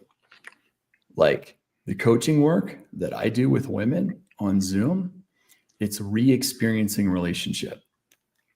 So there are processes that I do with them where I'm like in a real relationship with them. So it's like I'm an emotional stripper. There's a way where I'm holding like the surrogate boyfriend space so that they can have new healthy experiences of what it's like to be like with a man. To talk about boundaries, of what it feels like to set boundaries or state needs, or even talk sexy and experiment with like what builds desire for them. So there's a certain way that I am a surrogate partner in a way that a stripper or a prostitute might be. And it's actually a really, really important way because it's emotional. Like sex can be really transactional and meaningless and safe, and who cares? For me, I see it playing out that way sometimes, but like I have a genuine connection with my clients where I am serving I'm paid to be a good partner for 75 minutes. And there's a lot of benefit in that, but it is kind of like being that surrogate partner for 75 minutes. So like if a woman comes at me saying that, okay, you have all these clients, you have like 24 women in your life who you're exchanging energy with. who you're being emotional with. I kind of get it. I get the limitation. And I think one of the woman I'm most concerned about might be listening to this call right now. So if you're out there, Danny, yeah. But like, yeah, it's different. It's different for everybody. And I could see somebody objecting to that, though I have a clause in my agreement that I use with clients. This is, I will never be romantic or sexual with you. I will never be in a romantic relationship with you. If we are in a coach-client relationship where I'm showing you some processes to rebuild relationship skills, and I'm showing up for you in this surrogate way that it's like, I love my clients. I'm there with them. And then I also see some men too for like avoidant attachment stuff. But the role play, is there a clause for them too, or would you role play with the male clients too? I think it's you know, inherent. I'm interested in that. And there's some things that I would role play. There's some processes that I would role play, such as like when you're working on boundaries. And a lot of men have a thing where they're not like that. They don't know what their emotional boundaries are until somebody's pushed past them. So we'll tolerate something, and then blow up into fuck you or punch them in the face. And when we have the skills to regulate to where like I'm at a 3 of 10 on anger, that's the time to deal with it. And if we don't know that we're a 3, if we let it get to an 8, we're in danger of doing something stupid. So there's some role play that I would do with male clients on that, about emotional awareness. So I would say increasingly fucked up stuff to him until he got it in his body where he was like, whoa, that's not cool. That was my boundary. So there is some role play there. I don't know what would happen if I did like sexy role play with a man. I am so straight. I'm so clearly straight. And I'm not homophobic in the slightest. Are you open to it? Open to the sexual role play in your practice with the men? You want to try it? Oh, not me. It wouldn't work for me. But I was gonna just let you have that one. Go ahead. I gotta get friend though. Let's let them have the space. Let me room. No, I'm just playing. I have one gay friend though. I had 2. I got 1 now. I got a gay friend. I don't think it's going to be the same, because there is some genuine attraction that occurs between heterosexual people across the gender divide, and it's magical if I'm working with a client in that way, that there's some reality to it. And I mean, I could talk about sexy energy with another guy, and it wouldn't turn me off per se, but it wouldn't be the same at all. It wouldn't be any sort of authenticity to it. Yeah, it wouldn't have the same actual fire. Like I wouldn't feel excitement or arousal that can come with. I think it's good that you make that a clear boundary where you say this is not a stepping stone too, because I could see a woman saying perhaps, okay, I see someone on social media. I don't know how I can get access to him. Maybe he won't DM me, maybe, and I can book this time. And now we have all this time to kind of bond. And so I think that's great that it is clear going in that, hey, just in case you're wondering, and especially I like the way you put it, if we've ever had a session, you're ruled out. So the person would know if I ever did want a chance with you, don't use a session to try to get there. Because I was thinking like with him doing that, it takes a lot of discipline for him, like not, because I'm pretty sure a lot of those women start to like, you know, maybe view him as an option. So for him to like kind of not have that option for them, it takes a lot of discipline, because he could be a sniper.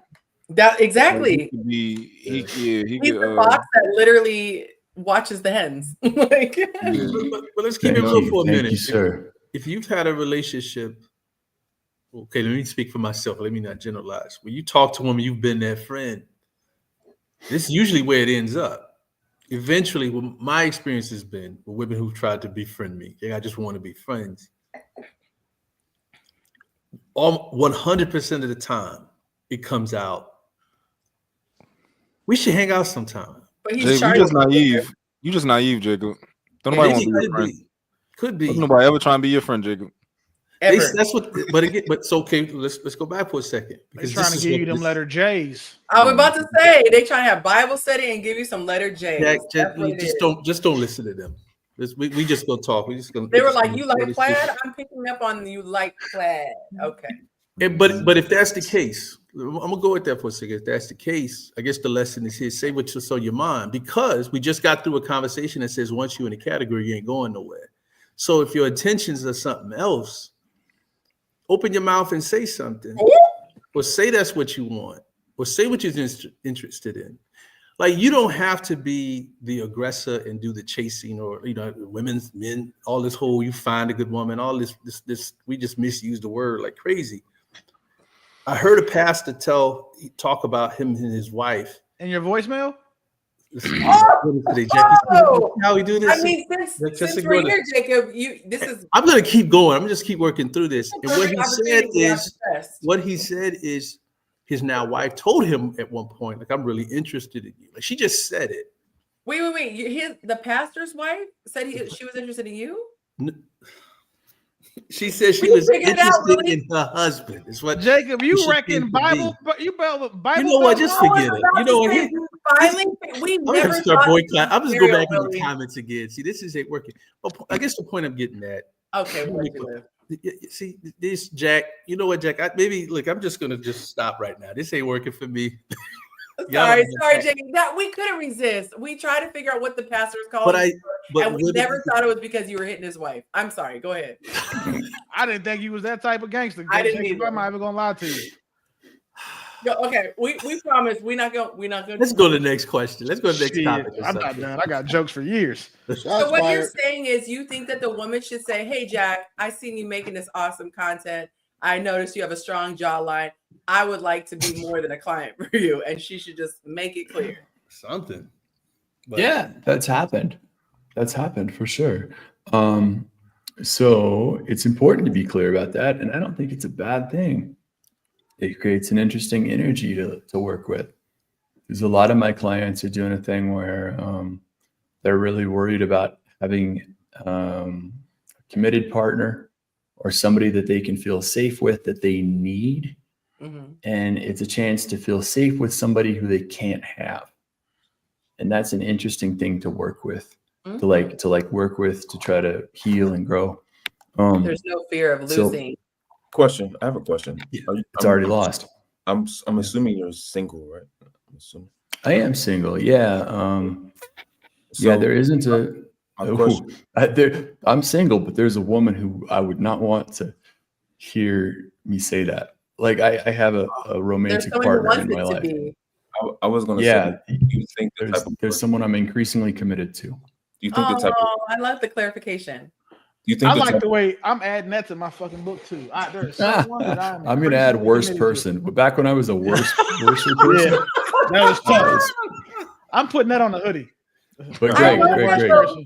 Because if you just click, don't lose your thought, Greg. If you just click single or not single, the reality is you might still be single in that there is no like proverbial misses from a girlfriend with a relationship, but there could be somebody who is very much invested. And so we always say as girls, is there anybody out there who would have a problem with you talking to me? We've learned to ask it that way. And so I love how you answered it. Yes, there would be somebody who that's dangerous though, because you ask a guy that you want, it's a million motherfuckers that's gonna be mad that I'm talking to you. But there's a difference between somebody that thinks you're building something versus a delusional person who's just you should say that. Hey, are you building with anybody else right now? There we go. That's the question. No, that's a confusing question too, because I might not be building with her, but she might be building with me. But it doesn't matter if he's not trying to build with her, then it's irrelevant. She listen, every construction site has a construction worker that doesn't work, but they're still a construction site. I'm done. I'm just saying. I am done. I want to ask. I'm sorry, Greg. Ask your question, and then. No, I was. Oh, thank you, Nayuski. Good night. Get to the point of if the woman that you're talking to now, let's say, it transitioned into something more serious. Do you think it'll alter how you do your work now, or you think you'll just operate exactly the same? You think LLC or anything? Exactly the same. Yeah. I texted to you. Not. Okay. Yeah. And in fact, I am a really capable partner. And I was before too, but it's great to have some relationship skills. It's like, it's the hottest thing for guys, in my opinion. Like there's all the protect, provide stuff. There's all that. It's kind of important on one level, but holy shit, when a man can manage the emotional components of a relationship, that is like, that's the next level. When you can do that, Unicorn territory. I need that. I need help with unicorn that. territory. Yeah. Yes. I told Jack, like, I don't know how to lead horses to water. And there are a lot of guys on my men's page who are in relationships or maybe had relationships and no longer have them. And they might say, I don't struggle in any of these areas if I list it off. But if you were to take their significant other or their exes, they might be like, please sign him up. Yeah. So I would ideally love for you, because most people will write me off. Most men will write me off because I'm a woman. Like, what do you know? Even though I get great reviews from the men I've worked with. But I'm like, there might be an opportunity for you, Jack, to be able to express, because you can empathize. You know what it feels like on their perspective. And I feel like, this is a great segue to transition to this topic. And those of you who are watching because of Jack being on the show, sorry you had to wait so long, but we're going to be talking a little bit about the avoidant attachment style. And for those of you, are there any of you on the panel who are just completely unfamiliar with attachment styles and specifically the avoidant attachment style? I just took the test right before we started. So what are you? Secure attachment. Oh, congratulations, friend. Okay. Yeah, I'm not raised that way. I'm not well versed on attachment styles, but I can pretty much use context clues to imagine what they are. So I'm assuming it's just the way that people. Hey, you need to have your woman take that test. If you don't know Okay. what yours is, you need to know what hers is. Like, you definitely want to know what your woman's attachment style is. There's what's called secure, which I say in the center. And then you have insecure, which can go on either side of the spectrum. There's really three insecure ones, but the two that mainly get focused on is an avoidant attachment style and an anxious attachment style. And if I can water it really far down, the anxious feels better. She feels more comfortable by clinging to, and avoidant feels regulated emotionally by running away. But they're both not secure. But interestingly enough, the avoidant man is seen like the devil. Like if you go down the rabbit hole of avoidant men posts, you will see women and men alike who have experienced an avoidant person and be like, basically they should die. I mean, it's bad. It's like, it's dark. There's no empathy. There is no, they are avoidant phobic. I feel like it's probably a lot of people classified as avoidant attachment styles when it's really like this person just don't like you. That's true. He's not avoiding, he's just avoiding you. Like, because that happens. Yeah. That literally would have probably been me with every single girl besides Deja, and they probably think I'm an avoidant attachment style. I'm not. Like, I didn't like you like that. So Jack, why don't you break it down in your words for the viewers watching who may not have heard this terminology, if you're comfortable doing that, or I can fumble around and do my best shot at it. But let's set that groundwork first for what it is. Yeah, it's really popular. It's like become popular on social media, thought of attachment styles, because it's pretty easy to see in relationships. And like you were saying, yeah, you can basically just tell what's being off, what the whole theory is there, like about attachment and avoidance and anxious styles, that like every relationship seems to have one partner who pulls away, one partner who reaches towards, who freaks out and reaches towards, and the partner who freaks out and pulls away. That's really common in some degrees. So it's like people can see that very easily. And they can also see when a relationship is faltering and ending, when it's all breaking down, that like, okay, there's somebody pulling away, and they will apply that label. Like, oh, this person has something wrong with them. They're the avoidant. They're avoiding my connection. Which there So could be someone who's avoiding, right? Like you said, but they're not they don't have an avoidant attachment style. sure, sure. And if the person who's doing the avoiding is really healthy, they'll shut it down pretty directly, as Mm-hmm. in, this isn't working for me for this reason, and I don't want to see you anymore. Yeah. Rather than ghosting, rather than slowly like trailing off, or not texting a whole bunch, but then suddenly being back in their life and having an awesome weekend together. The person who knows what they want will be direct and healthy. So all that starts out in childhood. We get these preferences based on whatever our experiences with relationships are like. So whatever flavor of funky your family was is going to usually determine like what you find attractive in a partner. And somebody who has an anxious attachment style and does all the reaching is like, I don't want to be alone. I don't want to sit with that. And they do a lot of reaching out, reaching for love. They probably didn't get love as a child. They didn't have a parent who was consistently there. So it's like they're cast in that mold. They're going to keep doing that. And they're going to find partners who complement that by not giving them love. And it's a really difficult situation. It's the same pattern over and over.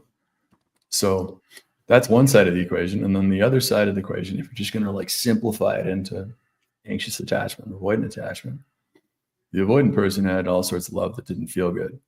And there was way too much leaning in one way.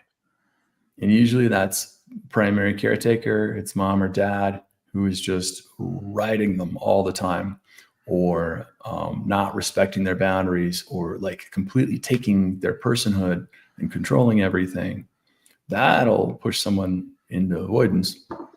But it can also be other things like moving all the time, or if housing conditions were messed up, or like if you gave me an air horn, like you could screw a kid up deeply and profoundly. like I'm being very, very silly, but there are like all sorts of things that can mess up how we process in relationships. There was a book that was talking about living in a house that had rats, and the person felt avoidance because they need to avoid being bitten by rats at night. But they were just like, no, I don't want this world. I don't want. I need to be on guard. So it's not so simple as like mom was bad or dad was bad. There's a little bit more to it than that. But often it's like the early relationships with primary caretakers. Men are usually more avoidant. That's the stats on that. We tell men not to be emotional. They're not emotional. Women are usually more anxious. We tell them to value pleasing other people. You should be pleasing to other people, and that's how you get your worth. That's how you get your goodness. And because we say that to them, they're more likely to be anxiously attached, of like reaching out to please other people, to keep their good opinion. So that applies all over the place. I have an avoidant attachment style, or I have in the past, and it was miserable. I screwed up a really long relationship. It screwed me up too, but I also got a lot of good tools out of it. I was with a woman who was a therapist for 20 years. Jesus. And yeah, exactly. Yes. That's so, tough. Yeah. So it's some hardcore communication training, and I really appreciated her in so many ways, and still do. And it's still a big bruise on my heart, but that's what hearts are for. So, I guess there is a lot of hate for people who are avoidant, because they just come into somebody's life, charm them, and then run away. So they get that drug hit. The person who is probably more anxious gets this hit of love, of being seen, of being connected with, and then the dude splits. He Our submitted post. Just kidding. Slowly fumbles it. Or what? Our submitted post. I was kidding. Yeah. Pretty much. Yeah. So he he gets into it and he's serious about her. And I'm just using the example of a guy who's avoidant and one's anxious, but it goes both ways. He gets into things and he's serious about her, and it's like going great, serious, hotter, and then he just freaks out and he completely blows. He's like, I can't handle this anymore. This is way too much pressure. I'm having to consider this other person's needs, and he just he implodes and splits. I think a lot of people are like that in life, and not just relationships. So, like, for example, when it comes to like paying bills, like, or a lot of people may avoid certain tickets and whatever. They just avoid, and it grows. It just becomes, it just multiplies whatever conflict they have. That is interesting, because I was just talking to somebody about procrastinating today. You said something and I lit up. So I have a client that I'm working with, and for me, I'm not a big, I don't want to say fan. I don't care as much. I'm being very direct in this, you guys. Obviously, I'm very tactful with my people, but I don't put a lot into the how we got there, because to me personally, it's not going to help me. I'm still here. So, but it was interesting because I was talking with somebody and saying, I really think they are avoidant and they check all these boxes. And so out of curiosity, I was just asking about childhood, not putting a ton of weight into it, but none of the things that I said resonated. And so I was just like, okay, no big deal. We could still move forward or whatever. But he moved all the time. So when you said that, I was like, so I'm curious as to, because I would not have put those two things together. So what would moving frequently be? What about moving frequently would make somebody turn out to be this way in attaching to another person in a romantic relationship? I don't think it goes one way or the other exactly, but that's hard as a kid. If you move all the time, if you make friends and they get ripped away from you, you make friends, they get ripped away from you. That may make that person learn that making friends isn't safe. They're better to withdraw. They're better to go alone and just like be reserved and not make friends. Or the different person with just a little bit different personality and makeup may be reaching all the time. They're like, I need love. I need friends. I need friends. I need friends. I have to make friends. So there are two ways that can turn. Either way, it's stressful. It's stressful to be moving all the time. Yeah. So it's like, how do we respond to that? And how do we take whatever our drama is and handle it, take responsibility for it? So that is so. Oh, sorry. Go ahead. Yeah, it's friendships too. It's like people. It's not just romantic relationships. It can be friendships too. That you have the one friend who's like maybe leaning on you too hard, and the other friend who's hard to get to know, and then just kind of floats away. So it's that, and then also bills, like you're saying. There's ways that we handle our responsibilities. Yeah. Or don't. We ghost our responsibilities, or we think about them too much. We spin out emotionally on being anal about paying the bills, being really compulsive about something. That is, man, this is so fascinating. And I feel like a lot of people, I feel like the majority of people maybe, or a good chunk, are insecurely attached, or they have an insecure attachment. Like there are some parts of the population where you have a secure attached person with another secure attached person. Those happen. But for the ones who are not, I think it would be so helpful if they could understand that this person is dealing with a hurt/fear, as opposed to this is an evil person who, because when we get into stuff, it's like our knee jerk is kind of, this person's just mean, or they don't care. It's like all these negative assumptions, as opposed to if you were to look at it metaphorically speaking, if I saw you walk around with an actual stab wound or a gunshot wound, I wouldn't have as many expectations of you, because I would realize that you are absolutely struggling and suffering. And so my hope in having this conversation is to help people to humanize people who have this attachment style. And obviously the ultimate goal is for that person to get help.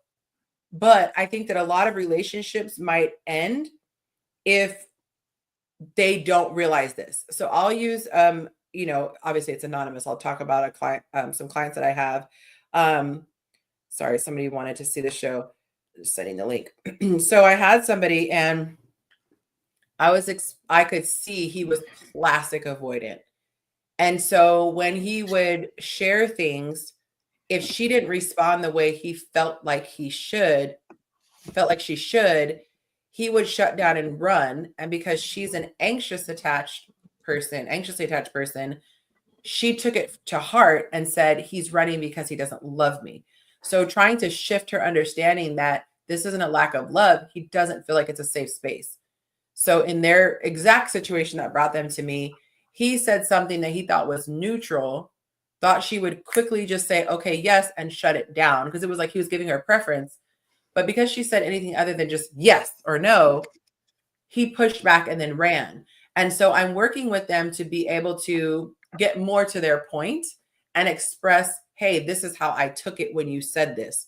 Because a lot of times we're sitting here talking about the surface stuff, whatever that topic is. Like you gave the example of being 30 minutes late. It's not really the 30 minutes late. It's all of the feelings that being late conjured up within the person. And so I'm sharing, but I want to get to a point. What would you say to the woman who loves this? We're going to purposely say man for anxious, avoidant, and female pronouns for anxious attachment for the sake of this conversation. But obviously a woman can be avoidant and a man can be anxious. But what would you say to a woman who is in a relationship with an avoidant man and she loves him and she wants to help him, and he might not be at the place where he knows even what that is, avoidant attachment style, and hasn't started to do the work?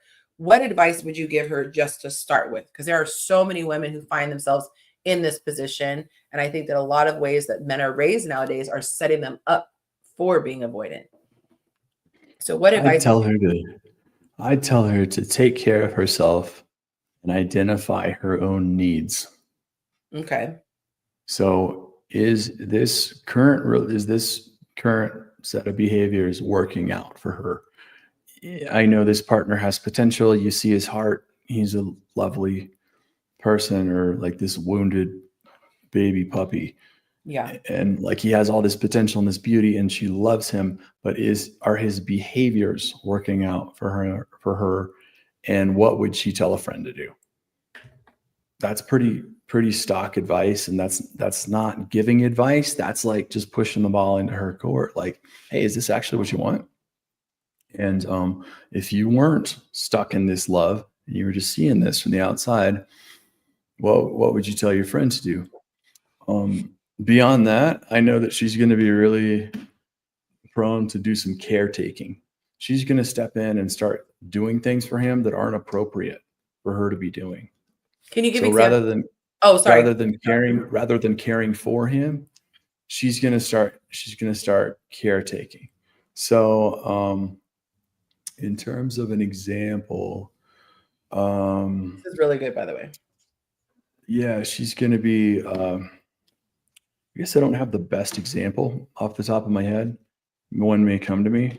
But there are some ways where she's going to start emotionally nurturing him.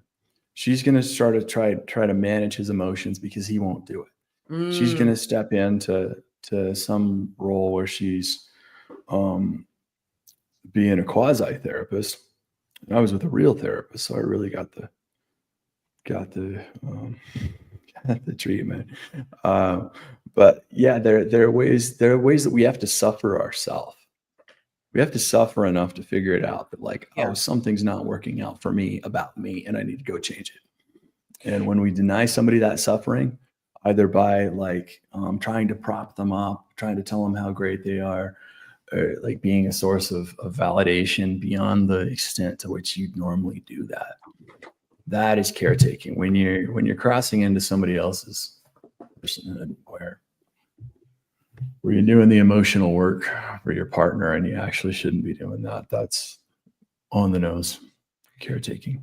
It is so interesting when you said that, because I have done that before with someone where I said, if this was your best friend or your daughter, what would you say? As far as their thoughts, because sometimes we can be really harsh on themselves. But I love that you're applying that to relationships as well. Because when you're invested in yourself, you might think, well, I've already put in 6 years, but the ultimate thing is, but is this what you want? Would you say and I know this is it's putting you on the spot with this question, so you can plead the fifth if you want.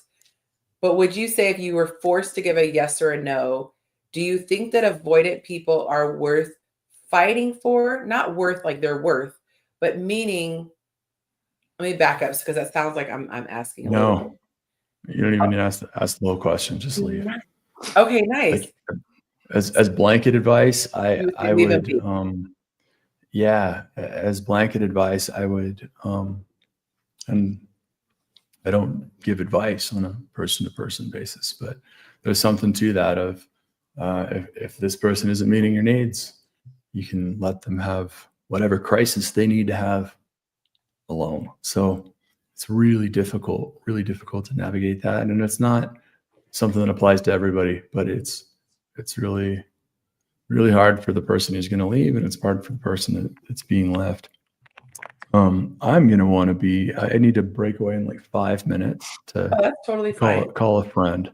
But I'm wondering your guys' thoughts, the 4 other men here, on the stripper. Do you think she's avoidant or anxious? Do you think she's more likely avoidant or anxious? I think, Willie, you want mute? Yeah, I think a stripper is probably a disorganized, fearful avoidant. Oh, she's a fearful avoidant. Damn, that is a very sophisticated response. You'd go with avoidant though, not Yeah, because think about it, because they avoid. She's avoiding societal norms, culture, and what people say about her. She has to do that. She can't care what people think. So those connections that she needs to make with men or with other people, her friend groups or whatever or the like, she's not necessarily going to be upset when those don't, last, because she understands where she is in life. She understands what she does, and she understands how she's viewed in society. So I would think. But she wants all that attention. She wants all the attention. She's like drinking in. She's like, give me attention, give me attention. Only because that's what pays her. Strippers are strippers at home. As soon as they leave the strip club, the last thing they're thinking about doing is being sexy and getting attention. Like they promote their bodies the same way that like you would promote your business, or you would run ads on Instagram for your business, or that like Yonci would run ads for hers, because her body is her business. So they separate those two things really, really, really well. And they tend to not be like, hey, I'm a stripper, from 8 p.m. to 4 a.m. But at 6 p.m. or 6 a.m., I'm probably a student doing something else, or planning stuff. I find it to be the opposite. I think it depends on the strip club. No, I think most women probably are fearful. Chill with this music. Because if you, I think most women are probably. I have not taken the test. I need to take it. I would probably say fearful, and because stripping probably comes with some level of shame. Guilt with it. I don't think if people who do it don't go around telling everybody hey, you know what, I'm a stripper. Like, it's just something some women do. We find out about, but I don't think they advertise it much. This music is just really distracting. Are we done? Like, I'm just don't worry, we can cut the music off now. Dang! Thank you so much. I liked your answer, Willie. I liked your answer. That's a question to put everybody like. I wanted to answer too. I think when it comes to when Willie gave the example of like when strippers like turning it off when at the work, I find it to be the opposite. Like, I find that like maybe that's the good ones or something like that, but I don't like the high class strip clubs. I like the ones, I like the ones down here. Those are the better ones for me. But I find it like those girls leave the strip club and go to after hours. Like, you would think like you going home, they be like, yo, where we going? Yeah, because they can't sell vagina at the strip club. You can after hours. Yeah. I mean, no, you can sell it at the strip club too, depending on where you work. You can't sell at the strip club and keep all your money. If you sell a vagina through a strip club, that the club is still taking 30 or 40%. But let's be real though. There's a percentage of strippers though that's really in it because the money is like depending on where a lot of strippers strip because they hoes. Straight Not up. all of them, but a lot of them was just like, oh, I'm a hoe, I might as well do this. Yonci, it's true. I know a lot of them. Yonci, I just gotta put my disclaimer. Okay, Go ahead. Yeah, I knew a lot of them, Yonci, and I'm like, oh, you're just doing it because you're a hoe. I get it. Like a lot of those girls who did OnlyFans for like short periods of time during COVID, they was just hoes. And they were like, oh, I might as well do OnlyFans, and then they realize it's a business, and you got to like start to like really give your client something besides you just, you know, giving head and getting hit. Like it's more than that. You got to like really put out content. But like all those girls who did OnlyFans, they was hoes before they did it. It wasn't like oh, I'm gonna just do OnlyFans. It's the same thing with stripping. It's like, oh, that looks like I can do that, and I got a friend who do it. Let me go and try out, and they do it. And then most of them aren't consistent. Most of them only work like half the time. They might have not worked in a month. Then they want to go in and do a night. Like these girls, like maybe not the ones Willie talking about. Willie probably talking about the ones that's good at their job. But most of them is just like on and off. They met a guy. They ain't been in the club in 2 years. And then they broke up with him. Then they back in the club. Like. Have you not seen my TikTok? I like Willie's armchair diagnosis. That's on the nose. Oh, the bottle girls. Yeah, there's the bottle girls. That's wild. That this is a awesome shift of that conversation. Like this is an unexpected turn. So hey, I think it's a toss up. I think it's a toss up between Jack. I think it's a toss up between like the avoidance style versus the You can play that video, Yonci. Anxious. I think it's a toss up. It's hard to tell. It's hard to tell. I wonder what's going on inside that person. Yeah, I mean, we should bring strippers on here. I'm gonna duck out, but if anybody out there wants to connect with me on Instagram, go for it. Link somewhere. I'm already following. Awesome sitting with you guys. Thank you for having me. Thank you for including me. Thank you so much. Please let HR know how many hours you put in so I can send your paycheck. Wow, here we go. These are the hardest working people who do this for free, you guys. Thank you so much, Jack, for coming on. No pressure, but there is an open door policy. You are welcome to come back. I don't give it to everybody. So we really enjoyed your contribution and definitely would love to get into more avoidant attachment stuff if you're down in the future or you're just down for more of our shenanigans because this is really what we do every week. So we're here. Bring a beer next time. Yes, do, and some snacks and a taco. So yeah, cool. Well, thank you, sir. I appreciate it. Yeah, adios. Thank you.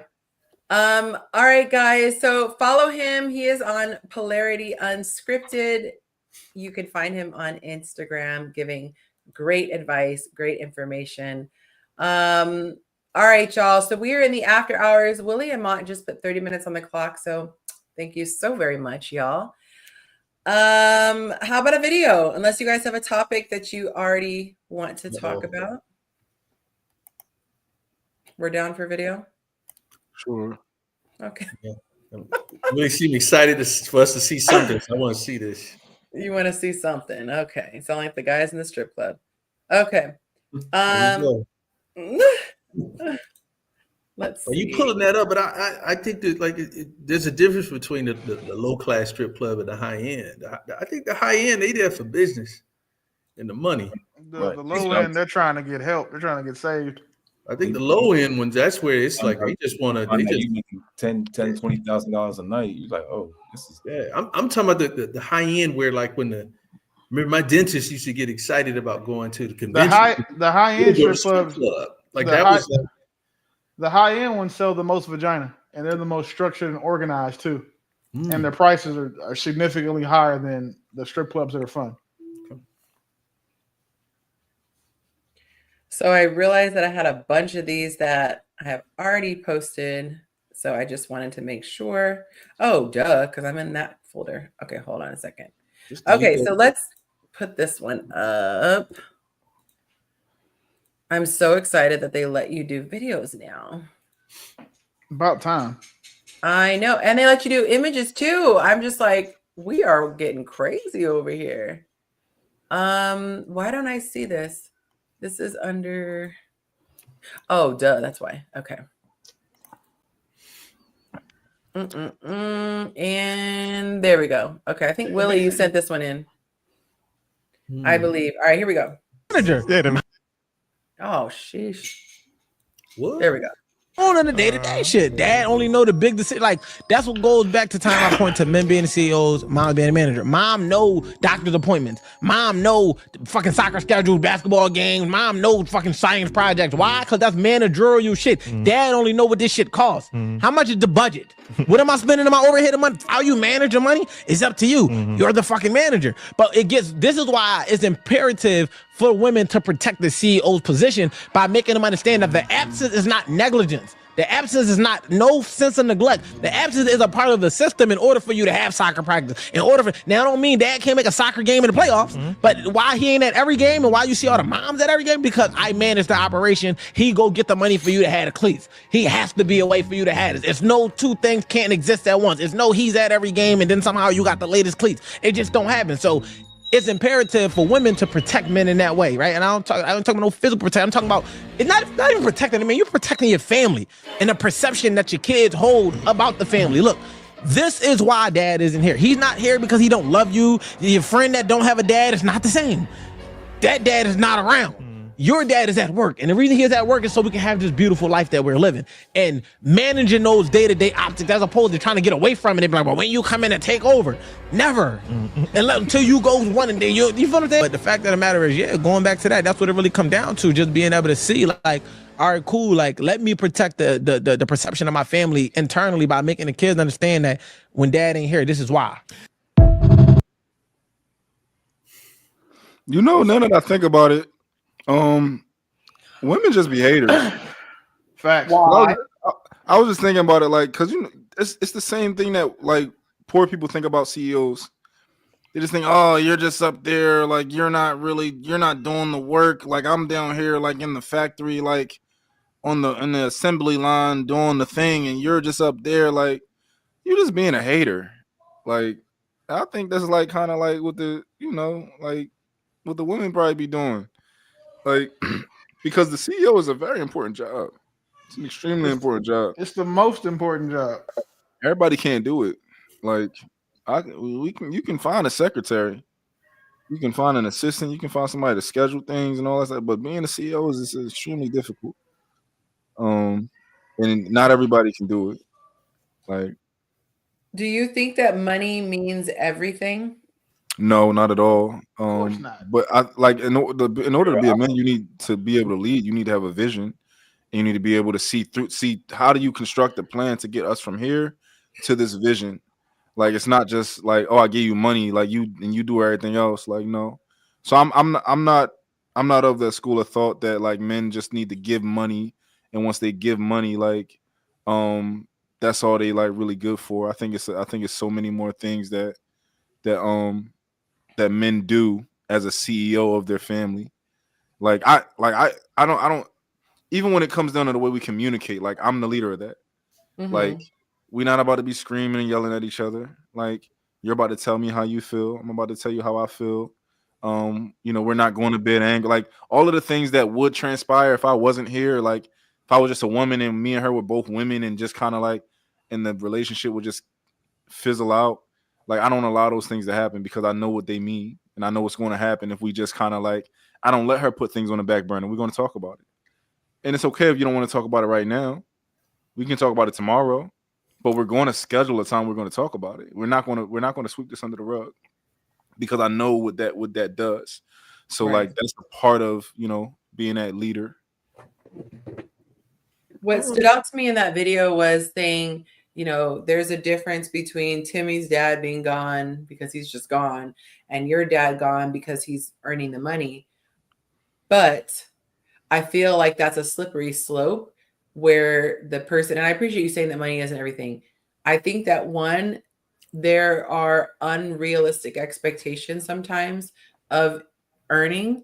I think that there's a point where you can live and you're comfortable versus you are trying to just always get better and better and better and better. And, there's just never any satisfaction.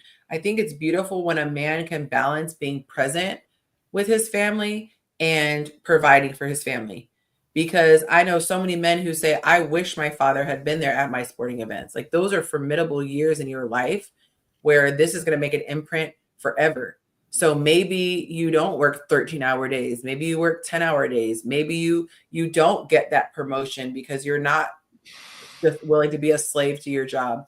I think that there's some value in physically being present. And I think that I worry that a video like this might make a man who is a workaholic feel like, okay, I'm justified in not being around. Like there are some men who don't know anything about the kid's doctor. They don't know, I mean, they hardly know what the kid's allergic to. Then you have other parents who are like, hey, the mom could step away and the dad could step in, no problem. It's not confusing. There was a video of a guy who couldn't even put the stroller together. Like he couldn't collapse it because he didn't know. I was like, man, how infrequently are you going for walks with your wife and your baby that you don't even know how to put the stroller together? So I think it's a slippery slope to think that it's all or nothing. I'd actually like I'm a little different because I've been a single father for so long, but like I'd prefer to like if like I had a wife and she took care of all the doctor's appointments and stuff like that. Like I'd prefer for that to be the case, but I do everything for the most part. So, but I think I like that structure of like, yo, you take care of that, I take care of this. If he gets in trouble in school, I got it. You don't even got to say nothing to him. He gonna go back there tomorrow. He gonna be good. Like I believe in splitting tasks. But see, tasks I think is different. Like school supplies, doctor's appointments, things that are not going to have a sociological impact. But like, I can't tell you how many times there were people I knew who the dad never made it to an award ceremony, never made it to like a graduation or something like that. Then you have something like my guy. He is going to go to hell and back just to go for a 5-minute award. Like he literally drove 40 minutes to see his son get a 5-minute award. And I'm not saying everyone needs to do that or everyone can afford to do that. But what I'm saying is sometimes I think people use work as an excuse because they want to make that extra 5,000, 10,000. The kid could care less if he made that 5 to 10. The kid cares if the lights are turned on. He doesn't notice anything. And I think there are people who are okay. They are financially okay, but they want more. And so they're justifying it saying, if I'm out getting more, everyone else should just adapt.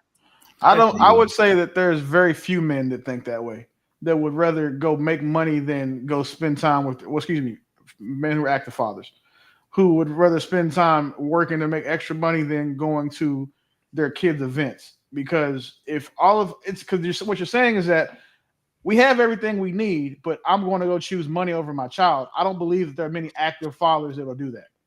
Like, that's a poll that I would fund financially out of my own pocket to see that, because what he said in the video is that's why he's not at these things, because he's out here because he has to be somewhere else providing. Like he's not here because like Timmy's dad is just a fuckboy. He's not here because he's got another family in Wisconsin and we live in Tennessee, where he went to the grocery store and never came back. Your dad is not here because he's working to be able, so you can come do these things, so you can afford to play football and pay for all these pads and these trips for travel, AAU basketball or baseball or whatever. He's working so you can do this, and the trade-off is the time, and you have to trade time for money. So I think that the kids definitely care about that, would care more about that, because if his dad didn't work, he wouldn't be getting that award for baseball. If his dad didn't work, he wouldn't be going out of town for the AAU trip to play in whatever tournament he's in, if his dad wasn't working because they couldn't afford it. So I think that it would be I wouldn't say infinitesimal, but whatever the next notch up from very small percentage of active fathers that work and say that, well, I'm going to work, so I can't come to this event, just because they would rather work than go to the event. I wouldn't think that there's very many of us out here like that. Yeah, I think that thinking is outdated.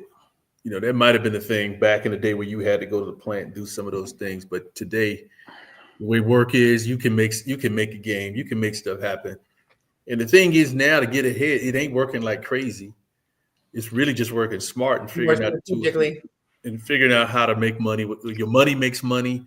Or even at work in corporate America now, they tell you focus on what's important. Don't focus on just working all times of the day and night. Even executives who are really friends about, they're not working to their teeth to the bone. A good friend of mine, her her husband, she's a president, CEO. They have designated time where they do certain things, and they always take vacation, like it's long vacation, nice vacation where it's dedicated time for it. So that's just some old school thinking, something that sounds good for a podcast.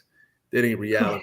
I don't think for most people. But I'm gonna say this: I know money ain't everything, but goddamn it, it's a lot. It's one of the main things. You got to have some in this country, in a capitalistic country. You better have some somewhere. You better own something. And It's so up there with oxygen. You in a capitalist in today's society, if you don't own something, Yeah. you screwed. If you don't, let me tell you, if anybody listening right now, if you don't own something, you better try to own something here real fast. It's gonna get ugly out here in a minute. And I don't Renting it's is not not about only. who's at president right now. It's been getting ugly, and it's just been slowly happening. Maybe it's more in your face now, but if you don't own something soon, it's going. I feel sorry for a lot of people. Like it's going to be really kind of haves and have-nots. You better own something. You just got a plot of land. You better own it and till it and put some chickens or something on it. But you got to have something out here. And so I understand that part of it. You do need some money. You do got to own something. You may not have to live and have a Bugatti and all these other stuff, but you better have something to work with if you're going to have a family and provide for it. So money is important. It ain't everything. You got to kill yourself and miss everything. I haven't missed any of my daughter's awards. Oh. She's out of state.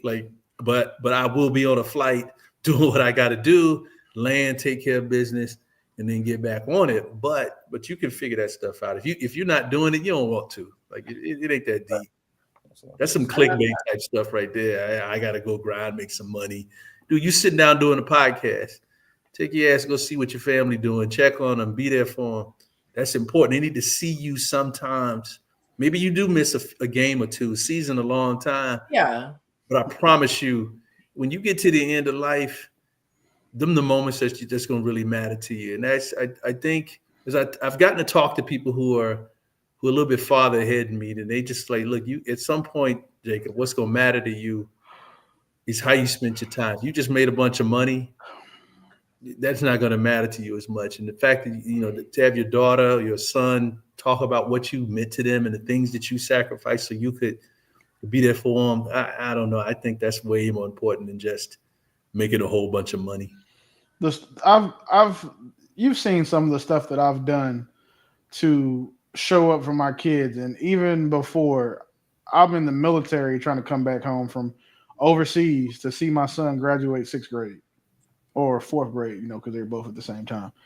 Like as an active, or as I like to say, one of the hardest working dads on earth, I don't think that I just can't fathom that, I don't have, we'll say this, I don't have any of those types of fathers around me. Yeah. All of my friends are fathers, and none of them will trade working to go see their kids. Because, I'm the one that has older children too. But most of my friends' kids are like my youngest son's age. And like, we worked so hard when we were young to have the time freedom we have now so we can afford to be fathers. And not like, physically, but like time-wise or with presence. Mm-hmm. And that's what I see. And, dealing with so many fathers, I don't think that, I want to ask him now, but like, would you, if you have to choose between, making an extra $5,000 while working overtime or going to your daughter's recital, which one are you going to pick? And I just don't see that poll going like more than, 94% going to the recital, 6%, because they probably don't think the little girl's theirs anyway. Like, I don't think that it's going to happen often. Like they might just hate their wife too. That's another thing. A lot of times when guys work a lot, it's really not the kid, it's the mom. Mm-hmm. Yeah. I think today's society, people's figured out how to do both. Figured out how to make half the world is working remote anyway. All you need is a hotspot in your laptop. That part. I mean, I understand what Yonci's saying though. That people those fathers who aren't necessarily putting their best foot forward can look at that video and be like, see, look, I'm giving you the money, I'm paying the money, like I'm good, stop complaining type of, so I see both sides. I do think balance is extremely important, not even like, I think making a recital is like a very surface level thing, but you really gotta be there to shape your kids. and their character and things like that, because kids don't have character that's developed. So you got to really be there to do that, and we see how women do when it comes to that on a mass scale. They don't do so well. That's why they need fathers. They need that discipline. They need that person who's not going to be so nurturing to them. So I do think it's very important that a father actually like spend time with his kids, like quality time. But also, I do understand the people who aren't in a position to make that type of money. I'm fortunate that I can like spend every day, all day with my kids. Like the nurse, like if the nurse called me like your kid's sick, I'll just get up right from the house and go pick them up, and they here with me. Like it's like I can spend all day with my kids. But it's a lot of people who really who can't do that, and I understand that. They gotta sometimes they gotta choose, to provide on the scale that they are, or to not do it how they're doing it. So it's probably not such an easy decision, Yeah, it is a generational thing too. I've watched my dad work 3 jobs raising us, all of us. So it's something that's definitely, it's like Jacob was saying, like we're getting away from it, now, but it was a thing at one point where people were, fathers were away because they were out making money, or in the military, or whatever.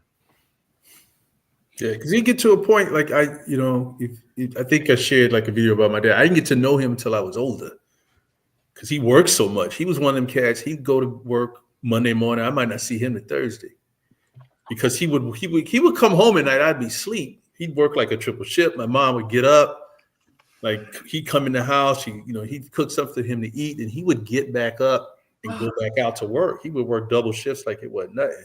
That sounds like my pop. Because he thought what he needed to do was make that bread.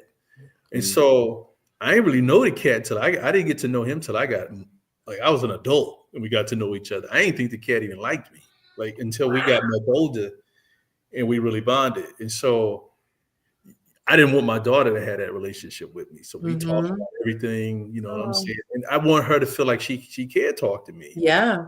I think she's gonna need that, especially when she gets older, start dealing with guys. Yeah. That representation is going to matter. And so like my relationship with women was trial and error. Like I was trying some stuff to see what worked. Thankfully I met some good women who just like, look, bro, let me help you get this together.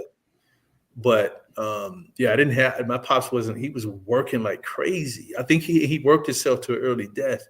Doing that, it's not healthy. You just can't grind forever. No work-life balance. No work. I was with a guy who was a star athlete. I mean, like amazing in what he did. And of course, as a kid, as a boy, you want your dad to go to your games, say how proud he is of you or whatever. And it wasn't until much later in life he opened up and was like, it really hurt me that you weren't present at my game. And the dad goes into this like photo album type thing, a little keepsake thing, and he had clipped every single newspaper article. It was like the classic, disconnect of that generation where the dad was so proud and so supportive, but they weren't into feelings and, oh, son, I'm so proud. But he cared. But at the time, it's like that wound was there because the kid didn't know in that real time that his dad was super, super proud. And so, what did you say, Greg? We put a lot of pressure on parents. They're humans just like, and once you become a parent, you realize that, certain sacrifices that they had to make, certain things that was said. Like I catch myself sounding like my dad all the time. I'm like, you know what I mean? Like it's just when you have that presence growing up, as far as either the father's working or or he is there, he is making it to every game. At some point, you have to grow some sense of understanding for both sides of it, whether if they was working all the time or they was able to be at all the games. Like at some point, you got to be like, okay, I get it. Yeah. You ever go to something? I'm curious, and you seen the kids and their dad isn't there, or the mom isn't there. Like everybody else's parents is there, and there's not. You ever seen that? That's heartbreaking. If you've ever seen that, everybody's there. How about the graduation when you have like the one kid gets called and everyone's screaming and noisemaker, and then they're like Jose Sanchez, and it's crickets. And you're like, well, shit, Jose Sanchez is probably getting some claps too because there's like 15 of them. Here we go. So they don't know who they clapping for. So they just gonna clap every time. So they didn't change the rules now in graduation. You got they wait till scream. Everybody. Yeah, everybody has to wait till everybody. Yeah, that's a good idea though, because I've been to I have a kid of 3 or 1,000, and I've been to like these graduations, and there are a lot of kids who don't have nothing. Like it's like I'm talking about crickets. Like nobody is there for the kid. Yeah. Like I clap. It's so awkward. I clap for him. Yeah. You just feel like, oh yeah, and I'm clapping for kids that aren't mine. And like I took a picture with a kid that I clapped for because he saw me, and I was also extra because I was just screamed his name because his name was DeMario, and he was at a predominantly white school, but no one was there for him. So I was like, yeah, fuck yeah, DeMario, and we ended up taking a picture because of that, right? You know what I'm saying? But super cool kid, right? I mean, we have a relationship now because I can't imagine. But yeah, I couldn't. I think I had like 300-400 people at my graduation for me, like because me graduating. You turn people away, like we don't have tickets for you. Yeah, like we only had 2 tickets. That has to be a really small percentage of that. Very. Yeah, very small. Like most people are there for their kids. I would. Yeah, their mom's gonna show up for sure, but like it's you. I'm telling you, at least 95%. Every graduating class, it's always a kid that doesn't have and you always wonder, like, damn, like I wonder, like where his people are. Yeah. That's why for my son, like I was flying people into his graduation to make sure he had so we can go nuts because it's my firstborn for one. But I would never want my son to not have those types of days, and he can just remember his dad. I scream "fuck yeah" at all of them, but like super loud. Like they will always have that for me. That's my thing. Is how they can find me, know I'm there, and we all did it as a family. Like I don't even like my ex-wife's side of the family. They could die in a plane crash. I'd be fine. But really, just being honest. Where's my disclaimer? Well, no, I said they could, but I would be fine. But I know my children wouldn't. But we all even still did it together because it was our thing.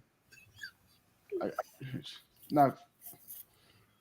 was very mature of me. I feel that I was able to make that happen. That's what's up. Yeah, I should have flew their ass on Spirit though. That's what I should have done. Speaking of Spirit, I already told you, Willie. Have y'all heard the news? What we talking about? Southwest. I said Spirit, and my brain went to Southwest. My bad. I done fumbled that transition. Okay, we're talking about airlines, but I went to Spirit. My brain said Southwest when it said Spirit. Have y'all heard about Southwest? I never flew Southwest before. They gotta get their bread. You haven't heard why they're trending in the news right now? I heard that they stopped with free bags or something. That was their claim to fame. That's like yeah, but y'all wasn't flying not them. serving ice cream anymore. Y'all wasn't flying them. Y'all were flying Spirit. Who is eating ice cream on a plane? Like you trying to have the shit? Like no, I said that's like Dairy Queen not having ice cream. Oh man, I can only imagine Dairy Queen bubble guts on a plane. Like that's terrifying. Here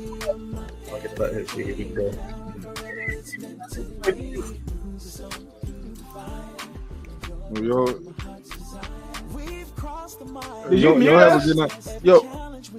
At least I'm nice when I give warnings. I used to just hang up on y'all.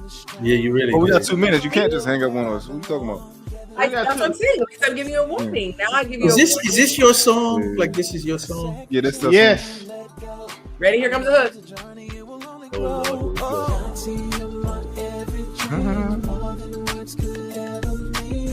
Y'all know, I just want to say this. The Cybertruck is it's really the best car out there. It really is and I'm not even, I'm saying it's nothing like it as far as being inside of it. Like, I'll be getting in my girl car. I'll be getting in my girl car, and she got an Audi Q8, and I hate it. I hate it. You're just thinking about the truck. I could be in a Lamborghini Urus, and I know it's not going to feel the same like driving. Oh shit! If she in a Q8, you already in a Lamborghini Urus. Yeah, so I'm like, I know if I hop in the Urus, I'm not going to want to drive it. I hate driving that thing, man. I got something coming in a couple weeks. We have to talk about this best car ever. Yeah, we gonna see, man. I just can't imagine being behind a wheel, and then it just is. You go as fast as you want, whenever you want. Oh, we should race. Yeah, around, man. We should definitely race. I'm around. Vroom, vroom. Yeah. But anyway, you had a great show, Yonci. Thanks for bringing Captain Jawline. He was super dope. I like him. Not Captain Jaw. The people in my, like, when I shared his page, like the shit that people are saying in my inbox, I'm like, y'all are so thirsty. Just go hit them. That's funny. Y'all have a good night. Yep. Good night, everybody. All right.